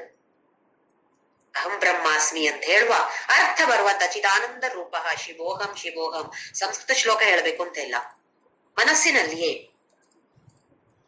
ನಾನು ಅಂದ್ರೆ ಈ ದೇಹ ಅಲ್ಲ, ನಾನು ಈ ಮನಸ್ಸಲ್ಲ, ಬುದ್ಧಿ ಅಲ್ಲ, ಇಂದ್ರಿಯಗಳು ಅಲ್ಲ, ನಾನು ಆ ಆತ್ಮ, ಶಾಶ್ವತವಾಗಿರುವಂತಹ ಪರಮಾತ್ಮನೇ ನಾನು. ದಿನಾ ಬೆಳಿಗ್ಗೆ ಎದ್ದ ತಕ್ಷಣ ಈ ಒಂದು ಯೋಚನೆಯನ್ನ, ಶುರುವಲ್ಲಿ ಸ್ವಲ್ಪ ಕಷ್ಟ ಆಗತ್ತೆ, ತಗೊಂಡು ಬರ್ಲೇಬೇಕು. ಮತ್ತೆ ಮಧ್ಯದಲ್ಲಿ ಸ್ವಲ್ಪ ಸಮಯ ಸಿಕ್ಕಿದಾಗ ಯಾರು ನಾನು, ಯಾಕೆ ಹೀಗಿದ್ದೇನೆ ಅಂತ ಹೇಳುವ ಭಾವನೆಯನ್ನ, ಆಲೋಚನೆಯನ್ನ ಮತ್ತೆ ತೆಗೆದುಕೊಂಡು ಬರ್ಬೇಕು. ನಮ್ಮ ಯೋಚನೆಗಳಿಗೆ ಒಂದು ಕಡಿವಾಣ ಬೀಳಬೇಕು. ಯೋಚನೆಗಳು ಬಂದಾಗ ಇಲ್ಲೊಂದು ಸೆಕ್ಯೂರಿಟಿ ಗಾರ್ಡ್ ಅನ್ನ ಇಟ್ಕೊಳ್ಬೇಕು. ಯಾವ ತರದ ಯೋಚನೆ ಬರ್ತಾ ಇದೆ ನಮಗೆ ಖಂಡಿತವಾಗಿಯೂ ಗೊತ್ತಿದೆ. ಅದು ಕೆಟ್ಟ ಯೋಚನೆ ಆದ್ರೆ ನಮ್ಗೆ ಗೊತ್ತಿದೆ, ಒಳ್ಳೆ ಯೋಚನೆ ನಮ್ಗೆ ಗೊತ್ತಿದೆ. ಕೆಲವು ಸಲ ಹೇಳ್ಬೋದು, ಇದು ಕೆಟ್ಟದಂದ್ರೆ ನಮಗೆ ಗೊತ್ತಿಲ್ಲ. ಆ ವಿವೇಕ ಅಂತ ಹೇಳುದು ಒಂದು ಒಳಗಡೆಯಿಂದ ಎಚ್ಚರಿಕೆ ಕೊಡ್ತಾನೆ ಇರುತ್ತೆ, ಎಚ್ಚರಿಸ್ತಾ ಇರುತ್ತೆ ನಮ್ಮನ್ನ. ಆದ್ರೆ ಅದನ್ನ ನಾವು ಗಮನಿಸ್ತಾ ಇಲ್ಲ. ಈಗ ಆ ವಿವೇಕಕ್ಕೆ ಗಮನ ಕೊಟ್ಟು ಇಲ್ಲೊಂದು ಸೆಕ್ಯೂರಿಟಿ ಗಾರ್ಡ್ ಅನ್ನ ರೆಡಿಯಾಗಿ ಇಟ್ಕೊಳ್ಬೇಕು. ಎಲ್ಲೋ ಒಂದು ಕೆಟ್ಟ ವಿಚಾರ ಬಂತು ಅಂತ ಹೇಳಿದ ತಕ್ಷಣ ಖಡಕ್ ಅಂತ ಒಂದಲ್ಲಿ ಶೂಟ್ ಮಾಡ್ಬಿಡ್ಬೇಕು. ಶೂಟ್ ಮಾಡಿ, ನೋ ಎಂಟ್ರಿ, ಇಲ್ಲಿ ಬೋರ್ಡ್ ಇದೆ, ನೋ ಎಂಟ್ರಿ. ಯಾರಿಗೆ? ತಮೋ ಗುಣಕ್ಕೆ ನೋ ಎಂಟ್ರಿ, ರಜೋಗುಣಕ್ಕೆ ನೋ ಎಂಟ್ರಿ, ಸತ್ವ ಗುಣಕ್ಕೆ ಮಾತ್ರ ಎಂಟ್ರಿ. ಹಾಗೊಂದು ಸೆಕ್ಯೂರಿಟಿ ಗಾರ್ಡ್ ನಲ್ಲಿ ಇಟ್ಟುಕೊಂಡ್ರೆ ಒಳ್ಳೆ ವಿಚಾರಗಳು ಮಾತ್ರ ನಮ್ಮ ತಲೆಯಲ್ಲಿ ಓಡತ್ತೆ. ಮನಸ್ಸಲ್ಲಿಯೂ, ಮನಸ್ಸು ಕೂಡ ನಾವು ಹೇಗ್ ಮಾತಾಡ್ತಾ ಇರ್ತೇವೆ, ಯಾರ ಬಗ್ಗೆ ಏನೋ ಒಂದು ಆಲೋಚನೆ ಮಾಡಿಕೊಂಡು ಅದು ನಿಜವೋ ಸತ್ಯವೋ ಸುಳ್ಳೋ ಗೊತ್ತಿರೋದಿಲ್ಲ, ನಾವೇ ನಮ್ಮಷ್ಟಕ್ಕೆ ಹೀಗಿರ್ಬೋದು ಅಂತ ಹೇಳಿ ಆಲೋಚನೆ ಮಾಡಿ ಆಮೇಲೆ ಅದನ್ನ ಮನಸ್ಸಲ್ಲಿ ಬಂದ್ರೆ ಮತ್ತೆ ಬಾಯಲ್ಲೂ ಬರುತ್ತೆ, ಮತ್ತೆ ಕಾರ್ಯರೂಪದಲ್ಲೂ ಬರುತ್ತೆ. ಹಾಗೆ ಮೊದಲು ಆ ಆಲೋಚನೆಯನ್ನ, ಯೋಚನೆಗಳನ್ನ ಸರಿಯಾಗಿ ಇಟ್ಕೊಳ್ಬೇಕು. ಒಂದು ಕಡಿವಾಣ ಬೀಳಲೇಬೇಕು. ಅದಕ್ಕೆ ಬೀಳ್ಬೇಕು ಅಂತ ಹೇಳಿದ್ರೆ ಒಂದು ಸೆಕ್ಯೂರಿಟಿ ಗಾರ್ಡ್ ಅನ್ನ ಇಡ್ಲೇಬೇಕು. ಆ ಸೆಕ್ಯೂರಿಟಿ ಗಾರ್ಡ್ ಕೂಡ ಸರಿಯಾಗಿ ಕೆಲಸ ಮಾಡ್ಬೇಕು. ಮಾಡ್ತಾನೋ ಇಲ್ವೋ ಅದನ್ನ ಕೂಡ ಗಮನಿಸ್ಬೇಕು. ನಾವ್ ಹೇಗೆ ಆ ಸೆಕ್ಯೂರಿಟಿ ಗಾರ್ಡ್ ಚೆನ್ನಾಗಿ ಕೆಲಸ ಮಾಡ್ತಾರೋ ಇಲ್ವಾ, ಏನ್ ಹಾಕ್ತಿವಿ, ಇನ್ನೊಂದಲ್ಲಿ CCTV ಹಾಕ್ತಿವಲ್ಲ, ಅವ್ರು ಸರಿಯಾಗಿ ಕೆಲಸ ಮಾಡ್ತಾರೋ ಇಲ್ವೋ, ಇಲ್ಲ ಆ ಕಡೆ ಈ ಕಡೆ ತಿರುಗ್ತಾ ಇದಾರೋ, ಇದೆಲ್ಲ ಮಾಡ್ತೀವಲ್ಲ. ಹಾಗೆ ಅಲ್ಲಿ ನಮಗೆ ಕೂಡ ಬೇಕು. ಇಲ್ಲ ಅಂದ್ರೆ ಮತ್ತೆ ಮೂಢ ಯೋನಿಯೇ ನಮಗೆ ಗತಿ ಆಗತ್ತೆ. ಅತ್ಯಂತ ಅದ್ಭುತವಾಗಿ ಭಗವಂತ ನಮ್ಗೆ ಇಲ್ಲಿ ತಿಳಿಸಿಕೊಡ್ತಾ ಇದ್ದಾನೆ. ಏನು, ಹೇಗಿರ್ಬೇಕು, ಹೇಗ್ ಮಾಡ್ಬೇಕು, ಏನಾದ್ರೆ ಏನಾಗತ್ತೆ, ತಮೋಗುಣ ಪ್ರಧಾನವಾಗಿದ್ರೆ ಏನಾಗತ್ತೆ, ರಜೋಗುಣ ಪ್ರಧಾನವಾಗಿದ್ರೆ ಏನಾಗತ್ತೆ, ಈ ಜನ್ಮದಲ್ಲಿ ಏನಾಗತ್ತೆ, ಸತ್ತು ಹೋದ ಮತ್ತೆ ಏನಾಗತ್ತೆ. ಸತ್ತು ಹೋದ ಅಂದ್ರೆ ದೇಹ ನಾಶವಾದಾಗ ನಮಗೆ ಸಾವು ಇಲ್ಲ. ಈ ದೇಹ ನಾಶವಾದ ಇನ್ನೆಲ್ಲಿಗೆ ಹೋಗ್ತೀಯ ನೀನು, ಇಷ್ಟು ಚೆನ್ನಾಗಿ ನಮ್ಗೆ ಭಗವಂತ ತಿಳಿಸಿಕೊಟ್ಟಾಗ ಅದನ್ನ ಅರಿತುಕೊಂಡು ಸ್ವಲ್ಪವಾದರೂ ನಮ್ಮ ಜೀವನದಲ್ಲಿ ಇದನ್ನ ಆಚರಣೆಗೆ ತರುವ ಪ್ರಯತ್ನವನ್ನು ನಾವು ಮಾಡದೆ ಹೋದ್ರೆ ಮನುಷ್ಯ ಜನ್ಮ ಖಂಡಿತವಾಗಿ ನಾವು ವೇಸ್ಟ್ ಮಾಡ್ತಾ ಇದ್ದೇವೆ. ಯಾವುದನ್ನು ವೇಸ್ಟ್ ಮಾಡಬಾರ್ದು ಅಂತ ನಾವು ಮಕ್ಕಳಿಗೆ ಹೇಳ್ಕೊಡ್ತೇವೆ. ಕರೆಂಟ್ ವೇಸ್ಟ್ ಮಾಡಬೇಡಿ ಮಕ್ಕಳೇ, ನೀರು ವೇಸ್ಟ್ ಮಾಡಬೇಡಿ ಮಕ್ಕಳೇ. ನಾವೇನ್ ಮಾಡ್ತಾ ಇರೋದು? ಅತ್ಯಂತ ಪ್ರಾಮುಖ್ಯತೆಯನ್ನು ಕೊಡಬೇಕಾದಂತಹ ಅಂಶಕ್ಕೆ ನಾವು ಕೊಡ್ತಾ ಇಲ್ಲ. ನಮ್ಮ ಜೀವನವನ್ನ ನಾವು ನಮ್ಮ ಕೈಯಾರೆ ಹಾಳು ಮಾಡಿಕೊಳ್ತಾ ಇದ್ದೀವಿ. ಇದನ್ನ ಅತ್ಯಂತ ಆಳವಾಗಿ ಗಮನಿಸಬೇಕಾದದ್ದು. ಹಾಗೆಯೇ ಗಮನಿಸಿ ಅರಿತುಕೊಂಡು ಆಚರಣೆಯಲ್ಲಿ ಎಲ್ಲರೂ ಜೊತೆಯಾಗಿ ಆಚರಣೆಯಲ್ಲಿ ತರೋಣ. ಇದಕ್ಕೆ ಬೇಕಾದದ್ದು, ಎಲ್ಲದರ ಜೊತೆ ಬೇಕಾಗಿರೋದು ಏನು ಅಂತ ಹೇಳಿದ್ರೆ ನಾಮಸ್ಮರಣೆ. ಎಷ್ಟು ಮಾಡಿದ್ರೂ ಜಾಸ್ತಿ ಅಂತ ಆಗೋದಿಲ್ಲ. ಈ ನಾಮಸ್ಮರಣೆ ಮಾಡ್ತಾ ಮಾಡ್ತಾ ಮಾಡ್ತಾ ಖಂಡಿತವಾಗಿಯೂ ಸತ್ವಗುಣ ಪ್ರಧಾನವಾಗತ್ತೆ. ತಮೋಗುಣ, ರಜೋಗುಣ ಎಲ್ಲವನ್ನು ಅಭಿಭೂಯ ಅಂತ ಹೇಳಿದಾನೆ. ಅದನ್ನ ಬದಿಗೊತ್ತಿ ಸತ್ವಗುಣ ಪ್ರಧಾನವಾಗ್ಬೇಕು. ಸತ್ವಗುಣ ಪ್ರಧಾನವಾಗಿ ಆಮೇಲೆ ಅದನ್ನು ಅತೀತವಾಗಿ ಮೀರಿ ನಾವು ಹೋಗ್ಬೇಕಾದದ್ದು ಅಂತ ಹೇಳಿದ್ರೆ, ನಾನು ಯಾರು, ನಾನು ಈ ದೇಹ ಅಲ್ಲ, ನಾನು ಈ ಶಾಶ್ವತವಾಗಿರುವ, ಅವಿನಾಶಿಯಾಗಿರುವ, ಅಪ್ರಮೇಯನಾಗಿರುವ ಈ ಆತ್ಮ ನಾನು ಅಂತ ಹೇಳು ಆ ಗುರುತಿಸಿಕೊಳ್ಳುವಂತಹ ವಿಚಾರ ಇರುವಂತವರು ನಾವೆಲ್ಲರೂ ಆಗ್ಬೇಕು. ಓಂ ಶ್ರೀರಾಮ್ ಜಯ ರಾಮ್ ಜಯ